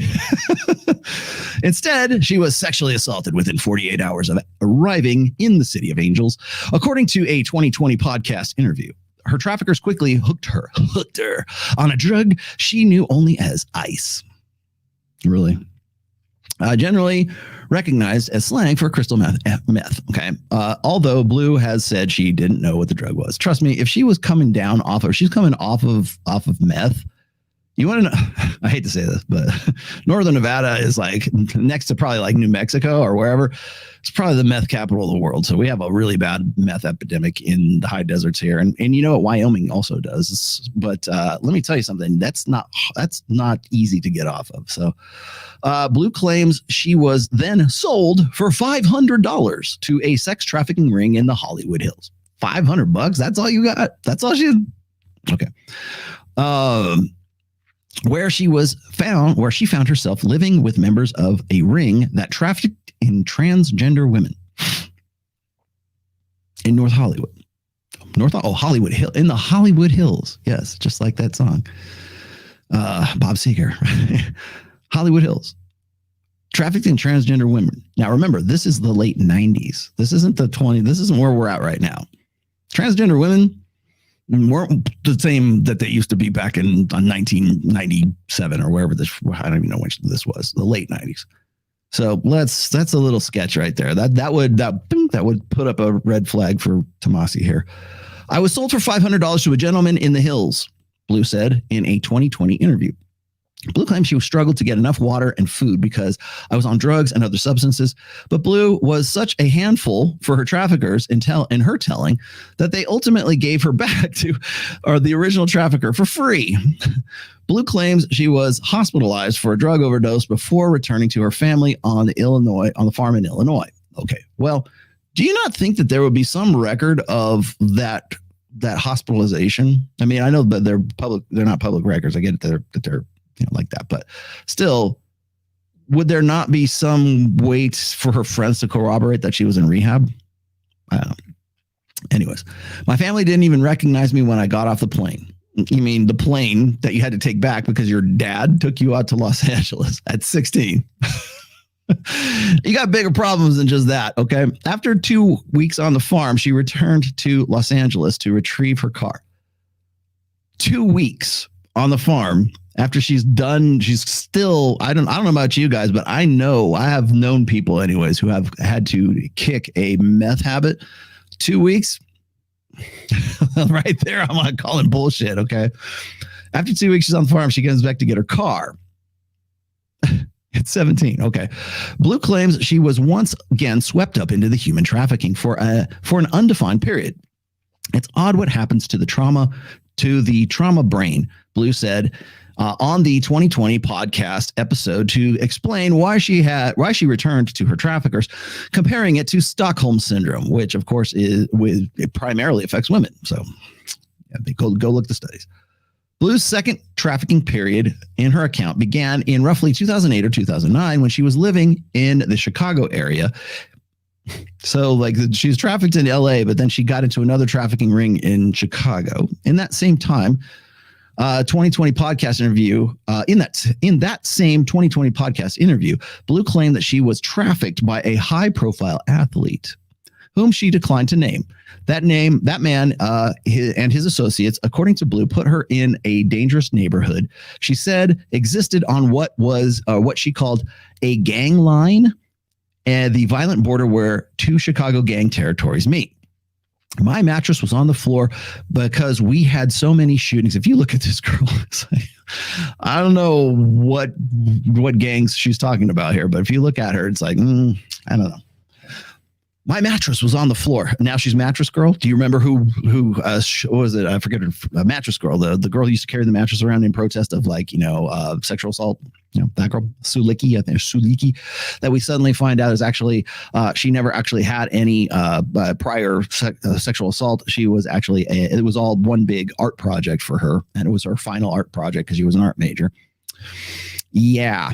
Okay, my mattress on the floor because we had so many shootings in that area, Bleu recalled in 2020. I just didn't want to get shot because nobody does, right? Bleu attempted to leave her traffickers in 2013 and in her account ultimately succeeded for good about 2014. Bleu has repeatedly suggested that her former traffickers from Chicago might still be out to get revenge on her and her family members. Okay. I'll come back to that in a minute. When I stepped away from the gang, my traffickers lost money. Bleu said in the lost money. See where this is going? Are you tracking with me? You understand why this is important in the manosphere now? Maybe a little hint. And they want that money back. Asked in a 2021 interview why she hadn't pressed charges against the unnamed athlete and her other traffickers, the unnamed athlete, who is a high-profile professional who lives on a gang line in Chicago. Bleu, appearing on the podcast with more than 100,000 YouTube subscribers, I want to know which one it is, said the man could still track her down and murder her. I'm terrified that they would kill myself. They would kill myself or my family or people I care about, Bleu said. That's how organized they are. Okay. Last month, Bleu tweeted that her family knows every detail of her story and stands behind her. She then blasted the corporate media for asking questions about her past, declaring, if anyone steps on my family's property or my property, let it be extremely clear that we are all armed. Okay. Oh, look, who's this? Oh, my goodness. It's Andrew Tate. Well, now we've just made the manosphere connection or the red pill connection here. Okay. So, man, you want to know why I got into this, by the way? This story has everything. It has absolutely everything. And I got to stop the show because now we've got this. Thank you. Your statement, Passport Bros is a cope. No, Passport Bros is the most practical thing you can do. Find a traditional woman where are the traditional women? What country? What country are the most traditional women? And whose traditions are we specifying? It's literally like the best practical solution. If a man wants to have a traditional relationship, real Passport Bros never bring women back to the West. Well, unfortunately, some Passport Bros disagree with you. They say they'll go out there and that's a better idea. And by the way, this is not a novel thing. I already covered this on the last week. And by the way, it's okay. A cope is not a cope is a cope. Okay. Got it. You're coping because it's like I think a lot of guys think that they're just going to go grab a girl and bring her back to this country. It's the same thing about like mail order brides way back in the 80s and the 90s and really I think the early 2000s as well. Sexual tourism. It's actually one of the reasons why I put those I set side by side Megyn Kelly's like rage bait at Leonardo DiCaprio and then set that alongside the MILF Manor clip today. So it's okay to go for the youngins as long as you're 50 and you're on a show and the possibility of nailing one of the other show contestants' sons that's all right, but it's not okay if Leonardo is nailing a 19-year-old girl. Well, Megyn Kelly, I know that you're a huge fan of this show. I know you watch me with like bated breath every Sunday. Let me tell you, you have no foot to stand on until you rage against the machine. Until you rage against MILF Manor. When you rage against MILF Manor, then you can go and rage against Leonardo DiCaprio. Got it? Get your shit together. I want to I'm glad you brought that up though. Think like the 1%. Because Let me put that up back. See? There you go. Because when you think about it, would you call passport bros geomaxing? Maybe I'm wrong about that because that's a hot topic as well. Geomaxing. Go fish where the fish are. I said that in last Sunday's show. So it's only a cope insofar as you're allowing it to be a cope. Okay. If you go to the Philippines, if you go to Southeast Asia, if you go to Brazil, if you go to, I don't know where y'all are going to find traditional women. I don't know how many traditional Western white waspy Christian women you're going to find in like Thailand, Burma. I don't know, maybe there are. I could be wrong. However, depends on which street you're on. However, I will say this: when we talk about geomaxing, like I cannot hold guys' feet to the fire too closely for the geomaxing thing because I go fish where the fish are. I would do it. Hell, if you can't get laid in, Butte, Montana, relocate to Miami. There's nothing wrong with that, and you shouldn't be ashamed of doing something like that because you're like, you know what? This is where the fish are. This is where the business is. This is where I want to be. This is where the shit's happening. This is where action is, and this is where I want to be. Oh, you're doing that because there's girls there. Yeah. Yeah, goddamn right I'm doing it because there's girls here. Goddamn right. Lots of guys do that. But you know who else does that? You know who else is the master of geomaxing? Modern women are the masters of geomaxing. They do exactly the same thing. Nobody gives them shit. You got a hot girl from Paducah, Kentucky. My favorite place to refer to. Let's think of something. Portland, Oregon, Reno, Nevada, wherever. Fine. Well, Reno's not a small town. It's not a small town. Just a small town girl. Where's she gonna? She's gonna take the midnight train going anywhere. You know where that anywhere is? It's gonna be fucking Miami, or it's gonna be LA, or it's gonna be Las Vegas. The midnight train doesn't go in anywhere. It just goes to those metropolises where the shit's happening.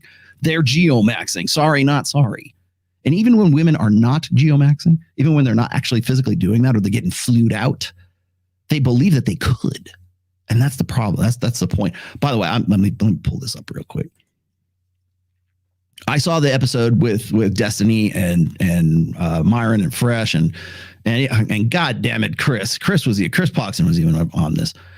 And they're talking about how, I think, was it Fresh, I love you to death, man. This is not me throwing you under the bus. I love you like a brother. You know that. But 50% of women get flued out from like colleges like ASU, maybe ASU, but like from college, 50% of women in college are getting flued out by Drake to yacht parties in Biscayne Bay. No, they're not. In fact, I would say it's a very small, way small percentage of women who are actually doing that. But you are wrong in the numbers. However, you are right in the perception, because it's not about in Destiny. If you're watching here, let me add a little bit to my brother's take on this whole thing. It's not who's getting flued out. It's who thinks they can get flued out. That's the thing. It's the impression. It's the perception. Perceptions are everything, especially in girl world. Attention is the coin of the realm in girl world. Well, you're getting that attention online, then that's your world, right? Instagram is your world. It's never been easier in any other epoch of human history to mimic, to counterfeit the cues of high value for men.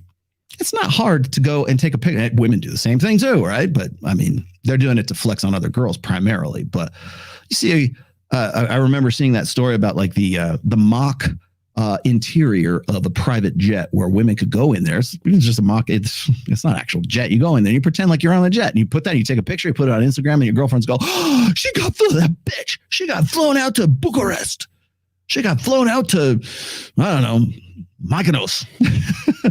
No, she didn't. She's tricking you, and guys can do the same thing. You can, there's that one video. Of I think it's Tristan and Andrew, and there's some dude like leaning on his Lambo getting pictures. Tristan catches him, like throws punches at him, or like throws him out. Right? Yeah. Well, what he's doing is he's trying to mimic the cues of high value. And again, the perception of that and the delivery of that has never been easier in human history. So if we're going to say, well, who's getting flown out and who's flown out, whatever. It's not who is actually getting flued out. It is the perception that is possible that you could. See what I'm saying? And that affects the local sexual marketplace that those girls are in at that college or whatever else. That's the real problem. is the perceptual problem. It's not the actual problem. There's proximate cause and there's ultimate cause. Ultimate cause would be like, oh, you're getting flown out by Drake to go on a yacht party. The proximate is that it is the possibility, the perception, the imagery leads women to believe that their value is much higher than it actually is in real life. That's the problem. And that, by the way, Myron, Fresh, feel free to clip this however you'd like. And that is the real problem. And next time this comes up, you'll be prepared. Okay. It's not actually the women being flown out. It is the fact that the women want to be flown out. It's not that all women will. It's that any woman could. Like that one. Keep that in mind. You'll remember that little snappy little phrase there and you'll get it. Right. Jesus Christ. Eliza. Very funny. Let me back up a little bit before we continue. Time to rename this episode Blue's Clues. Yes, I should have. I should have made it Blue's Clues instead of Gozer the Gozerian, huh? Blue's Clues. She is everywhere. Now, have you guys figured out where I'm going with the story yet? I'm sure you have. Some of you have. But you'd be wrong. The obvious answer is not always the most egregious answer. What do you want, Paul? If you don't have game here, you want to have game there. Yep. Learn that from Matt Forney. Go look him up. Remember the Spearhead? Does anybody remember Spearhead? It's a long time ago. I remember. There. I was there 3,000 years ago. Yes. I'm an old guy with a ponytail, apparently. I'm bald in my hair. Okay, let's get back to the fun here. I'll blow it up. I know. Let's go back. That's better. Okay. Because you can't even see that shit anyways. All right, here we go. Wenzel, that's, remember, Carly Wenzel, a one-time friend of Blue, not anymore, who says she has known the anti-trafficking activist for more than 2 decades, doesn't think Blue's account is accurate. Wenzel told the Daily Beast that she met Blue in the Quad Cities where both women were partying with musicians. Wenzel was 18 and said Blue was in her early 20s. The Daily Beast verified Wenzel's relationship with Blue through photographs.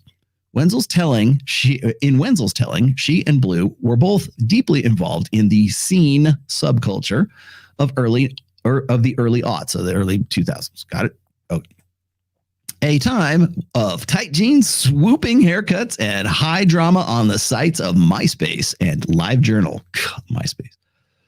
We hardly knew ye. Wenzel was trying to hook up with a member of one of her favorite bands on a tour bus in Iowa City when Blue stepped on board. The two young women realized they had a mutual friend and shared interests in music and the men who made it. She said that she was going to be very famous for sleeping with the band members, Wenzel recalled.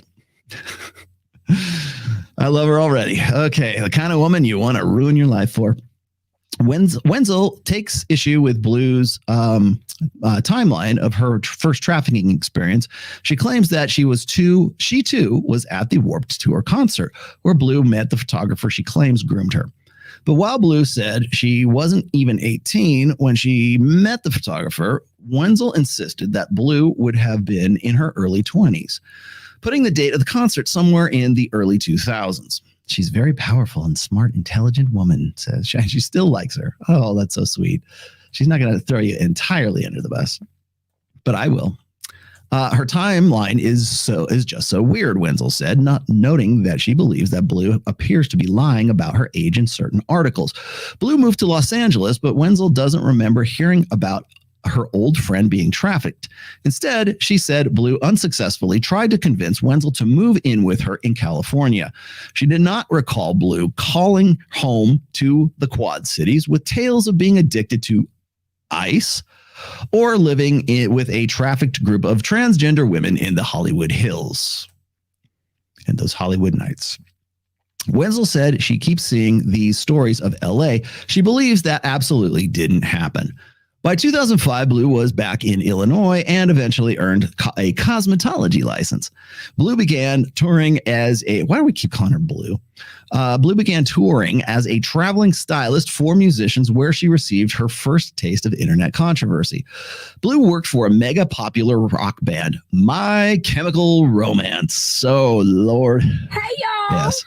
a stylist going by the name, in her inspired name, Eliza Cuts online. Blue's job brought her into the group of My Chemical Romance entourage members, dubbed the world's most hated crew. That clique also included future YouTube star and makeup mogul Jeffree Star, who would later be accused of paying out hush money to sexual assault accusers. Imagine that. Blue was closely monitored by the band's fans on sites like LiveJournal, particularly after she entered a brief engagement with My Chemical Romance heartthrob singer Gerard Way. There it is. All I can say is, dude. But Blue stirred up some controversy. Actually, I used to like My Chemical Romance a little, tiny bit. Kind of in the way like I like Ghost, but anyways. But Blue stirred up some controversy of her own with diehard supporters of the band. Yeah, I bet she did. In online mini scandals that featured Blue calling the star the N-word, R included, and allegedly authoring a thinly veiled fictional account of her failed relationship with Way. That's Gerard Way, by the way. Okay. After leaving the rock circuit, Blue lived with a friend in Chicago, roughly from 2009 to 2011. That's the period where Blue claims she began to be sex trafficked again by the unnamed athlete and in a violence-plagued neighborhood. All right. But that's not how her former roommate, who asked the Daily Beast not to use her name for fear of backlash from Blue's fans, remember it. Instead, she said that the pair lived in Wicker Park, an affluent, trendy Chicago neighborhood. The roommate said Blue's parents were always supportive financially. I'm sure they were, as a cosmetologist. She was not in a precarious situation, the roommate told the Daily Beast in the text message. See, again, family not doing you any favors, honey. The roommate does remember Blue sleeping on the floor, though not because of bullets. She slept on the floor, but by choice, because she was into these floor pillows at the time. What? The friend told Daily Beast that she added that Blue eventually bought a bed. Okay, well, good for her. Did she, or did mom and dad buy the bed? Like the ex-roommate, Wenzel scoffs at the idea that Blue lived in a dangerous neighborhood. Wenzel, who by then was married with a child, said she brought her toddler to visit Blue and a roommate at their apartment.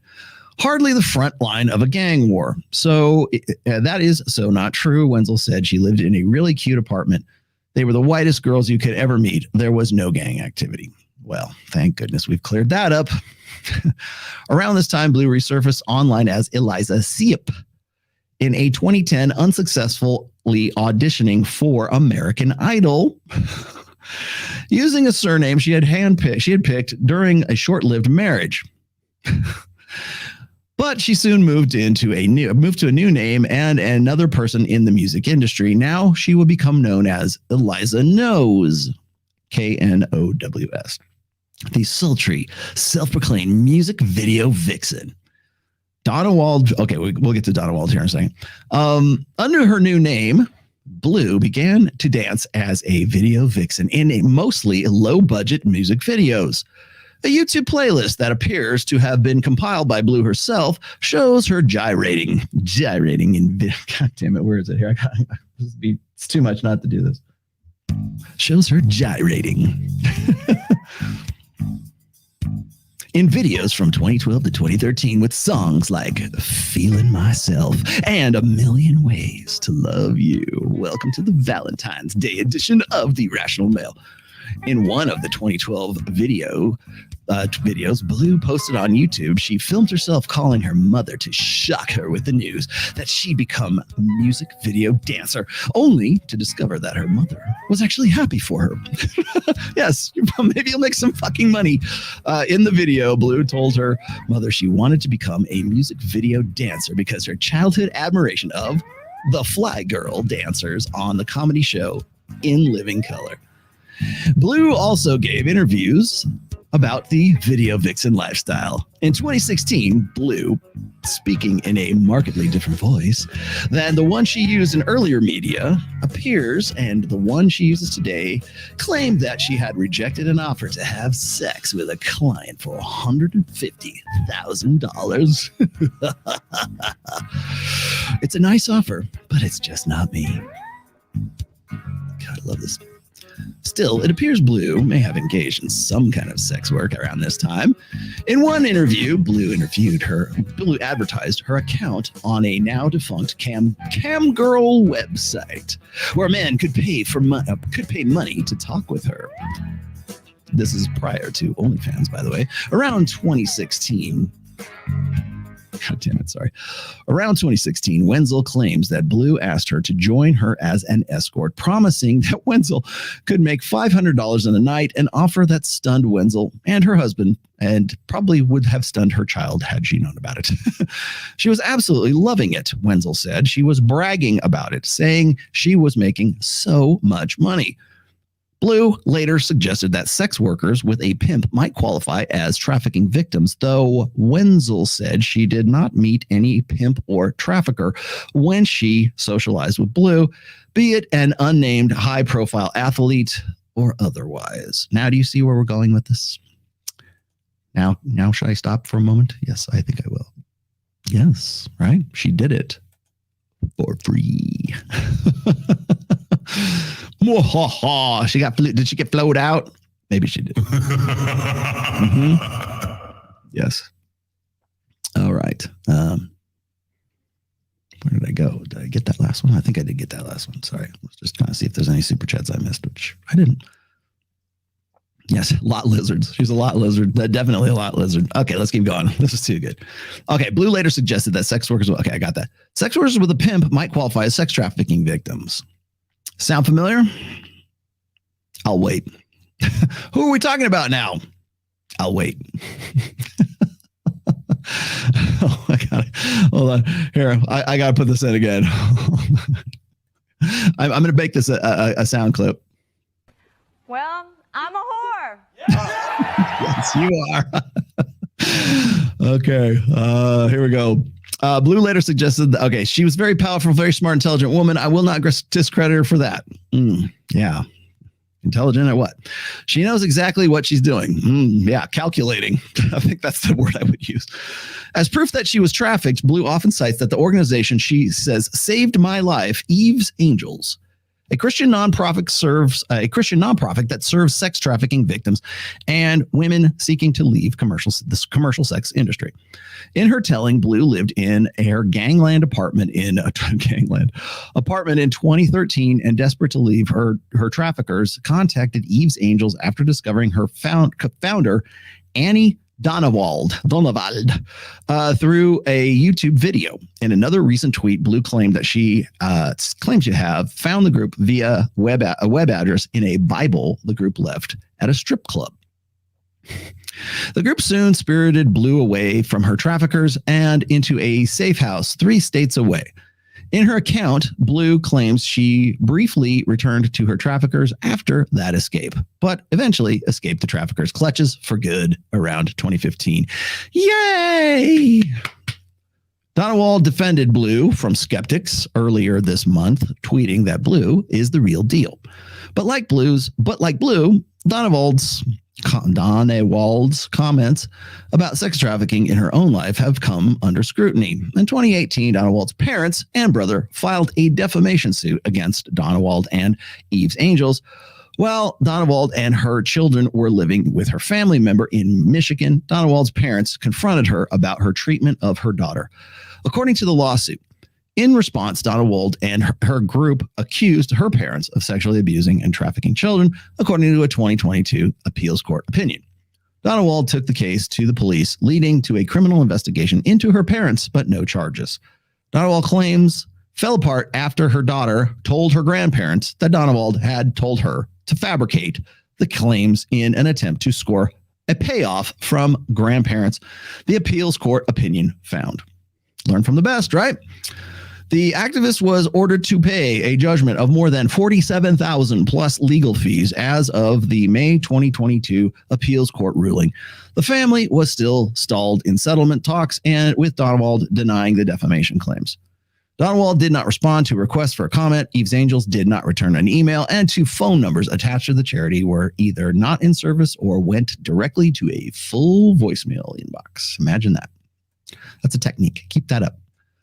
Bleu emerged as a public survivor advocate after weeks into the pandemic, worrying in an April 2022 article in conservative The Daily Wire, cough, cough.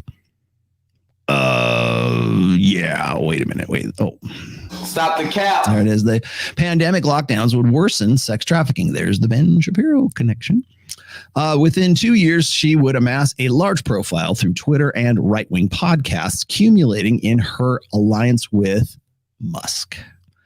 In December, Bleu aided Musk in his campaign against Twitter's former head of trust and safety, Yoel Roth, who seemingly angered the billionaire after resigning in November, linking to a 2010 tweet by Roth that said, "Can high school students ever meaningfully consent to sex with their teachers?" Really? This explains a lot, Musk said, or replied, and many of his followers took the bait, suggesting that Roth was a depraved sex criminal. Amid other attacks, Roth reportedly was forced to flee his home. In truth, the 2010 tweet merely linked to a Salon article that did not advocate allowing teachers to have sex with minors. Instead, it examined a criminal case against a teacher who had an illegal relationship with an 18-year-old student. I know exactly that case because I wrote an essay about it back in the day. But now, cracks are starting to appear in Bleu's online reputation, especially within the right-wing circles she once courted. There's that word. The controversy ignited on January 6th when she appeared on Tim Pool's video stream. Now we have the Tim Pool. I feel like I'm like doing one of those corkboard things where it's like, you're moving okay, here's Shapiro and here's the line that leads to Tim Pool. And here's, yeah. If it sounds like an episode of CSI, it certainly is. Okay. Tim Pool's video stream. During the Tim Pool show, Bleu claimed to represent 2 anonymous survivors of Andrew Tate, the kickboxer turned king of toxic masculinity. Also, the original failed guest for the Dr. Phil show, the kickboxer turned king of toxic masculinity, accused with 3 other suspects of sexual exploitation and other heinous crimes. Tate has denied the wrongdoing. Okay, we're going to put a bookmark here now too, okay? So this is bookmark number 2. Bookmark number 2 is the coast is clear. Eliza Bleu is going to be, she sees opportunism, okay? She's got the opportunistic, the opportunism down on tap, right? So we've got that. And now we have the Tate connection as well, okay? Yeah, she does. She kind of does, doesn't she? Where is it? There you go. Oh, no, she sounds a whole lot like a different quote-unquote victim. In fact, I'll highlight that here in just a second, but I want to draw this out here because that's where I come in. Okay. I know the Tates. I know the whole thing. I've done 2 episodes already. I will probably be doing another update at some point about what's going on with them. As I've said before, I'm Tate agnostic at this point. Okay. I don't want them to go to jail. I'm fairly certain that a lot of the accusations are bullshit, especially when there are people like this who want to use this as opportunism. She was not trafficked by Tate, okay, but she's riding the notoriety of the Tates being taken down for sex trafficking. So therefore, my cue to get on stage, essentially. And what bigger stage is there than Tim Pool? So Tim, of course, being Tim, he swallows it hook, line, and sinker because that's what Tim is. He's not red pill. He is very much blue pill and would very much love to do nothing but, be on the right side of history. And I will call this out right now because I'm seeing this happen in really, truly right-wing circles right now. Big con. Thank you very much, Stephen Crowder. yeah, we're seeing a shift. We're seeing a pivot at this point. And we're seeing this pivot because we're going to enter into the 2024 election cycle. I would say probably about midsummer. We're kind of there right now. We're kind of tilling the fields at this point. And this is part of the tilling the fields, by the way. So when Andrew Tate is in the news for sex trafficking, and those are the allegedly, because we don't have, there's still no charges just yet.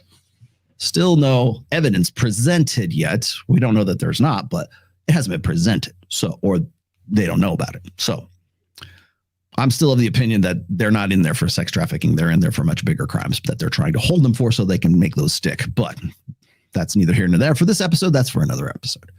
However, when you have opportunists such as Eliza Bleu, they're going to, when the spotlight's on the stage, you better jump in that damn spotlight. And that's exactly what she did, because she's been living off of that bullshit grift for a very long time. And now she wants to put herself in there. The problem is now with a bigger spotlight and with bigger notoriety comes greater scrutiny. And she's relying on this presumption that nobody's going to ask her about any of the details and to see if it's bullshit, if somebody smells bullshit. And a few select people smell bullshit. Tim Pool was not one of those people. Brittany Venti, who I have I'm not really locked horns with, but I have some choice opinions of, but she smelled bullshit too. And she got banned. She got censored as a result of that. And the reason I'm drawing attention to that, and there's other people who have also, like Jeremy from the Quartering, smelled bullshit too. And now Tim has blocked Jeremy from the Quartering. I don't know what his relationship is with Brittany Venti. I don't really care. However, I will say that the Tate controversy is what sparked all of this. Thank you, Andrew. It's like the last parting gift before you go to prison in Romania, right? It's like, here you go on a silver platter. Thank you for that. Because what's going to happen now is it's going to shine a light. Like what you remember what they say, Warren Buffett. Warren Buffett used to say, like, when the tide goes out and when the market recedes, you find out who's been swimming without their swimsuit on. The same thing is true when trends shift. So when we start to pivot back, and we will start pivoting back towards politics and like the greater social interest or the greater internet, globalized interest shifts back towards social issues, when Antifa starts their inevitable riots, and they will, trust me, it'll happen maybe this summer, maybe certainly by next summer. When there is social unrest, that's what we'll be talking about. You're kind of seeing a little bit on the edge. Like people are trying to find, what's the pain points right now? The vaccine, the COVID response, all this other stuff, all this other bullshit that went down prior to the 2020 elections in the United States. And I understand it's like the world doesn't revolve around the US, but kind of does. But it does in the fact that in the global sense, people are going to be focusing on that. And that's what we're looking at right now. So when stuff like this goes down, you'll see who's been swimming when the tide recedes, when the tide shifts from the manosphere and everything else, or whatever is working well for these formerly, conservative tradcon pundits. When that recedes, you'll see who's the grifter and who's not. And we're seeing who the grifters are right now because the tide's going out and you ain't got no swimsuit on. Sorry, not sorry. So that's I wanted to point that out. And I also wanted to point out this is Tim Pool and some of these other guys too who got kind of burned. And there are Ben Shapiro and the rest of these guys. You didn't learn a very, very important lesson that I learned back in 2014. Do you know what I'm talking about? Yes, that's right. The UVA rape hoax that was perpetrated by Rolling Stone magazine back then. Everything in this story is very, very reminiscent of the unquestioned, unfalsifiable, unmitigated gall that it took to question whether or not a provenly fictitious story written by a journalist by the name of Sabrina Erdley, go look her up, made up a rape story that was published in the Rolling Stone magazine. It was phenomenal. The girl's name, the fictitious girl's name was Jackie, and she allegedly was raped multiple times by a fraternity. I don't even know the letters at UVA, University of Virginia. Okay. On a glass table that broke. It says it right there in the story. And I'm like, if she was brutally raped by a fraternity of guys to the point where that broke through the glass coffee table, would there not be blood? Would there not be an emergency? Would there not be EMS on scene? Would there? And no one questioned that except this guy. I'm the one that brought this up. I said, dude, this smells like bullshit. And you know what happened? Everyone threw shit at me.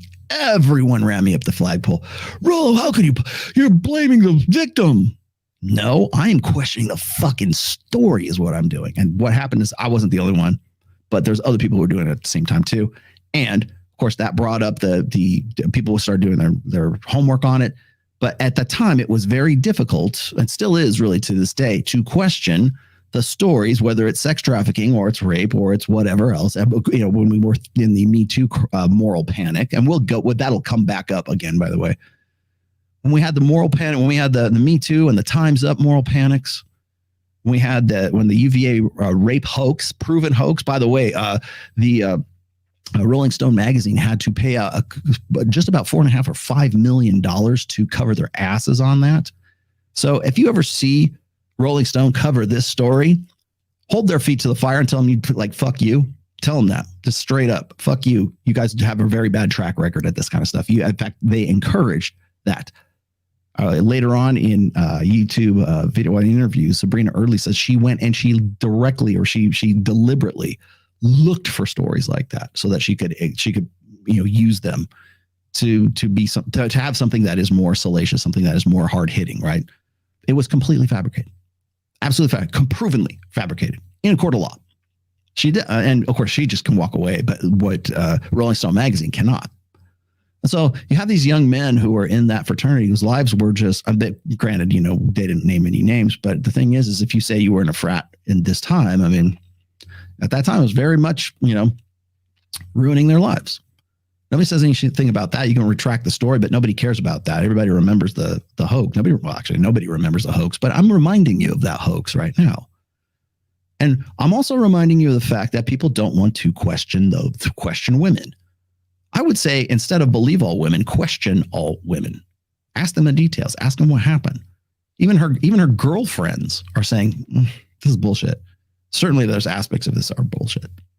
No, she builds this reputation of being the survivor. It's almost like Jussie Smollett, right? I mean, it's like, I was a victim. Yeah, well, victimhood pays top dollar if you know how to sell it right and you're female. And that's exactly what she's doing here. She knows that. And that's why her good friend, Elon Musk and Tim Pool and the rest of these guys who got caught. You got caught in that quicksand because it was a pretty face. Let's just say Elon Musk does not have a good track record with women at this point. Okay. He can be a brilliant mind, but let's be honest. Grimes, really? So Black Sigma, what do you got to say? Rollo, what does the Rolling Stone, Christine B. Ford, Eliza, and yes, Sydney Watson have in common? They set the premise of Believe All Women. Yeah, the new version of it. I'll talk about Sydney here in a minute. I got mixed feelings, merch about Sydney, but that's coming up next. Sydney Watson. All right, let's keep going here. Now, I wanted to throw this out there because next is how all of this ties in. So this is why you should care about this, because this is the state of things to come in the next, I say, 18 months. Okay. So let's keep going here. Some of Tate's most rabid fans, along with other right-wingers, began scrutinizing Blue's backstory. See, you called it out, and here we go. Okay. Let's see. So during the show, Blue claimed to represent two of the anonymous survivors of Andrew Tate, the kickboxer turned king of toxic masculinity. So she's going to be the one who's going to go on Tate and third party represent. Okay. This is very, very dangerous. You want to know why Tim Pool probably loved her? Is because there's the Tate association. I can go on Dr. Phil and talk directly about it. Tim Pool can't do that. You could have called me, man. You wanted some of that Tate juice? I would have been happy to answer your call, Tim. But no, I don't got tits. I don't got an ass. I don't got a cooter. No, you wanted some of that Tate juice. Like everybody else wanted some of that Tate juice. Even Shapiro has been on. Matt Walsh has talked about Andrew Tate, that has sung the praises, and now we never knew ye. So here you have Tim Pool with Eliza Bleu on there, who is supposedly representing two of the quote unquote victims, allegedly, of Andrew Tate. Why would that be such a big deal? Oh, I don't know. In early January of this year. Yeah, I'll let you connect the dots, right? And Tate has denied wrongdoing. Okay, we don't know yet. Okay, but here we go. Accused of sexual exploitation and other heinous crimes. Some of Tate's most rabid fans, along with the other right-wingers, began scrutinizing Blue's backstory. And man, you have picked the wrong crowd to like sort of lay down for all this. They posted clips from past media appearances to cast doubt on her trafficking claims and trolled her with screenshots from racy music videos. Dating back to 2016 when she wanted to be a dancer, right? That she participated in for World Star Hip Hop in her Eliza Knows phase. So we should all respect her phase. She's just going through that particular phase. All right. I'm not going to read the pull quotes because they come up in the story. Blue's outfits in the video were provocative, but they didn't feature nudity or appear to be non-consensual and had been on YouTube for 7 years by this time. Still, Twitter locked the accounts of several prominent right-wing personalities who cover internet drama after they refused to delete their tweets about the music video because they were true. Bleu, for her part, declared that the screenshots amounted to posting non-consensual photo in a series of tweets. On January 20th, she vowed to escalate to the full extent of the law. Is this revenge porn? Would this qualify as revenge porn? Or could it be construed as revenge porn? I wonder. Twitter did an outstanding job, and they will be excluded from legal action. Of course they will. With your homeboy Elon, toast to you, my friend. Can't jeopardize those Elon bucks. There won't be anyone else involved spared. Okay, so she's not gonna. I'm spared, taking no prisoners. I take things all the way and have no chill. Thanks, hipster girl. Thanks, My Chemical Romance girl. I'm a survivor advocate that doesn't stop with advocating for myself as a survivor. Now, remember what she'd said. Would it matter if it was all bullshit, Tim? I still am a survivor. I still helped a lot of people. So even if it's bullshit, the bullshit still had a good intention. And so therefore, it shouldn't be. It's metaphorically true, but not actually true. Ella Irwin, Twitter's head of trust and safety under Musk, who has also previously praised Bleu, defended the suspensions in a thread on Sunday. In the past 2 weeks, we've suspended multiple accounts and or restricted content causing confusion. How about consternation? How about straight up bullshit hypocrisy? Okay. Unfortunately, we can't answer questions or share details about specific users and account actions. Do you think there's more to the relationship between Eliza Bleu and Elon Musk? I'm just speculating here. I'm spitballing and saying there is. Here, that's Magic 8 Ball. Is there a connection between Elon Musk and... Try again next week. Okay, well, sorry, you guys are going to have to wait. In the past 2 weeks, okay, unfortunately, we can't answer questions. Yeah, of course, unfortunate. How unfortunate. But Blue's critics have not been placated, especially after contemporaneous clips. Wow, that's a $10 word. I'm sure Dr. Phil would not know what that is. As Eliza Knows, NKNOWS, celebrating the launch of the World Star video, surfaced suggesting that she participated in its creation consensually. Okay, she once told me there is. Oh, this is the pull quote here. She once told me there is 3 people I would cheat on you with: Ben Shapiro, Elon Musk, and then there might have been one other. Oh boy. They've also dug up a 2021 interview. God, you guys are great. When I get like shit, I would hope that you guys would go to this extent. You'd be this OCD about helping me out. in which Bleu told right-wing pundit Michael Malice that she was trafficked on Twitter when a group of people used her pictures to create social media accounts.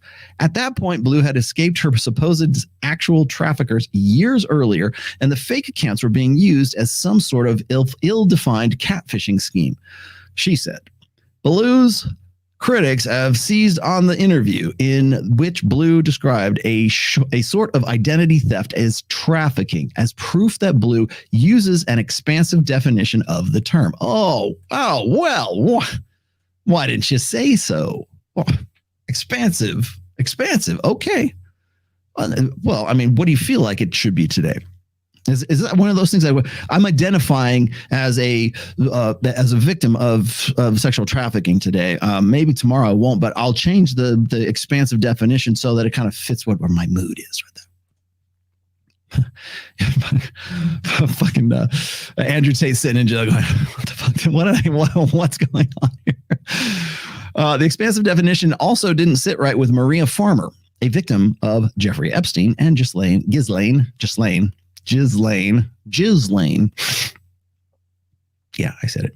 From Farmer's perspective, Ghislaine Maxwell. Blue's public posts seem to conflate what it means to be sex trafficking victim with sex work. This woman and her cohorts have effectively bastardized the words trafficking and survivor, and we just want to use the word victim now, Farmer told the Daily Beast. Okay.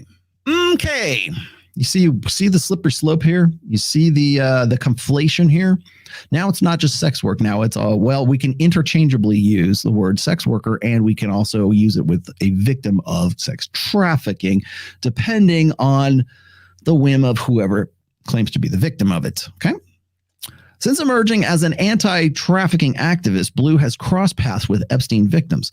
In September of 2020, she announced on Twitter that she had accepted a new position with Victims Refuse Silence, which at the time was a sex trafficking nonprofit Virginia Giuffre, a high-profile victim of Epstein and Maxwell. By November of that year, Bleu tweeted that she had stepped back into a part-time role with the organization. Corporate records in Florida from 2021 to 2022 list Bleu as the group's secretary and director. Okay. So, Bleu was one. God, they should be doing a documentary on this bitch, not on the Tates. Bleu was once featured in videos on the group's website, soliciting donations, asking people to get involved, and plugging her own Twitter handle as a resource for trafficking awareness. I firmly believe that anybody that's helping us in the survivor space should be very thoroughly vetted, because we have a lot of nefarious players that just want to be close to the victims and survivors, she said in one video in which she claimed her former trafficker made a Twitter profile with her name, photos, and videos without her consent. Teresa Helm, a victim of Epstein and former director of Victims Refuse Silence, said that she became friends with Bleu and asked her to join the group before it dissolved. She's been almost like a freelancer in the world of advocacy. Surprise, surprise, surprise. Said Helm, who now works for National Center of Sexual Exploitation, which she once known as morality in media. She's nonstop on Twitter, which has been wonderful because it has brought to light a lot of things that were happening with people paying attention and otherwise. Okay. Asking Bleu's doubters, Helm said, I support her as a trafficking survivor. Nothing in her past makes anything about less valuable in terms of her advocacy. It's not her job to prove anything to anybody. Oh, no, dear. No. You need receipts. If I've learned anything in the manosphere, it's I better have some goddamn receipts, right? Because apparently that's the only thing that makes you, those are bona fides, right? Trust me. One thing is, like, when I look at like the internet today, I've said this before, it's like the internet never forgets, but people have very short attention spans. You probably were not, most people, when they watch this or hear this, they're not going to be aware of the UVA rape hoax. They're not going to be aware of I forget her name, something Suliki, the mattress girl. They're not going to be aware of those things. That's of the past. It's long gone. But here, like I remember, I was there 3,000 years ago, Gandalf, and I understand that she is like, this is the cycle. What do I keep telling you, children? This is the cycle. This is what happens when up there. You got to have that. Hello there, children. How's it going? She's just the next. Eliza Bleu is this decade's mattress girl. She is this decade's Jackie. She is this decade's. She's actually, I should say, she's the combination of all of those. Sabrina Erdley, who wrote the Rolling Stone article, mattress girl, and the fictional Jackie. She's all of those all wrapped into one, and all are false and all are bullshit. That's the thing. Okay, she can make up all she wants to, but the problem is big, high-powered, powerful guys, men, Shapiro, Tim Pool, Elon fucking Musk, man, all wrapped up into this. Oh, and then we get let's keep going. There's more. The hits keep coming. Okay, asked about Blue's doubters. Okay, I got that. Still, some of the survivors of Epstein's sex ring said they didn't trust Blue. One victim who asked not to be named told the Daily Beast that she shared concerns about Blue after researching her background and finding ties to right-wing figures and publications such as Pizzagate promoter Mike Cernovich and conservative website The Blaze. It gets deeper and deeper, doesn't it? Now we've got Mike Cernovich, the P.T. Barnum of the internet age, and we've had mention of The Blaze. Who used to be at The Blaze? That is recently in the news. It has a lawsuit against The Blaze right now. You guys can you come to the front of the class and tell the rest of the class who I'm talking about? It seems to slip my mind at this point. Mike Cernovich. Oh boy, this is great. The ability to, because Mike was around during all that stuff that I just mentioned in 2014, the ability to finally share and by the way, Mike Cernovich, really good friends with Andrew Tate. I've got the video. I've got the tweets from when he used to go out there and hang out in 2019. Got him too. The ability to finally share my story and connect with others was freeing, but it's not as straightforward as simply going public. The Epstein victim said only a strong foundation of therapeutic recovery prepared me for the publicity. Yada, yada, yada. Okay. Farmer, who tried to report Epstein and Maxwell to the feds in the 1990s, said she had raised concerns about Blue's backstory on Twitter for Blue to block her. She clung to us from out of nowhere, Farmer said, out of Epstein survivors. She had none of the attributes of an Epstein victim, yet insinuated otherwise. Blue's critics also seized on her reality television appearances in an attempt to poke holes in her trafficking story. Sometime around 2002, for example, she appeared on the dating show Blind Date. God, man, where's the document? Where's the documentary, Netflix? Give us the documentary. As a contestant, let's see, on Blind Date, as a contestant, so hostile to the show's editors, kept running on-screen counts of her complaints. In 2012, the height of what she would later describe as her second period of being sex trafficked deep in Chicago gang territory, Blue appeared as an amateur model on Chicago-based The Steve Harvey Show, where Tyra Banks judged her performance. Man, this is just holy. Did you ever see the Anna Sorokin? Did you ever see Making Anna? I think it was Creating Anna. I can't remember what it is. Anna Sorokin. It's a really great documentary. It's really a docutainment thing that Netflix did. Man, Anna Sorokin got nothing on this girl. The suspensions have fueled speculations about Blue's access to Twitter execs and complaints that Musk's supposed commitment to free speech only goes so far as when his friends and allies are being embarrassed. David Karpf, an associate professor in the School of Media and Public Affairs at George Washington University, told the Daily Beast that the Blue controversy underscores how chaotic content moderation has become under Musk. God, now we got Steve Harvey involved in this. How the hell? I'm surprised I'm not in some way involved in this. I'm not. Thank God.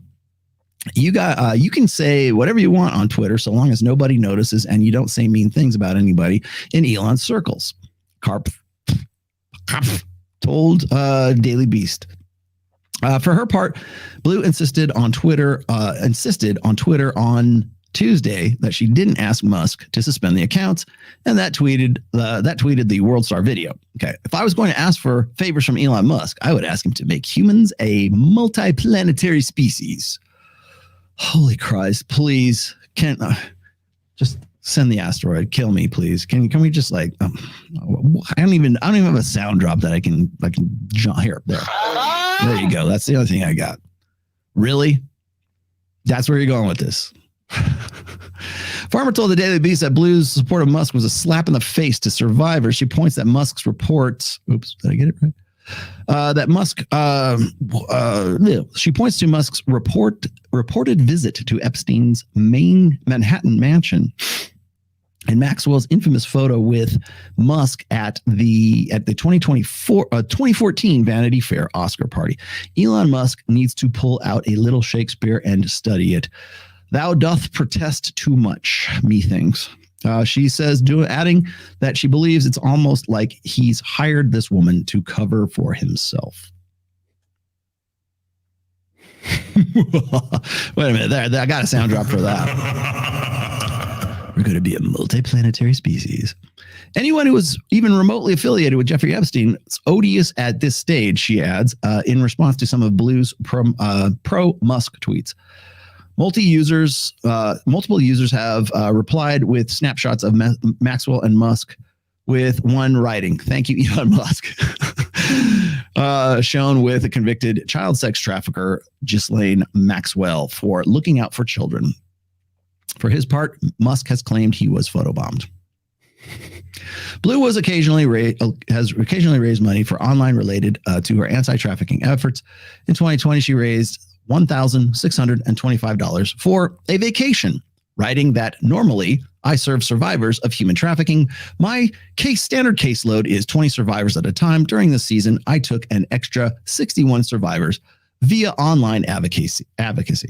She raised another $2,205 during the following year to attend the Libertarian Freedom Fest conference.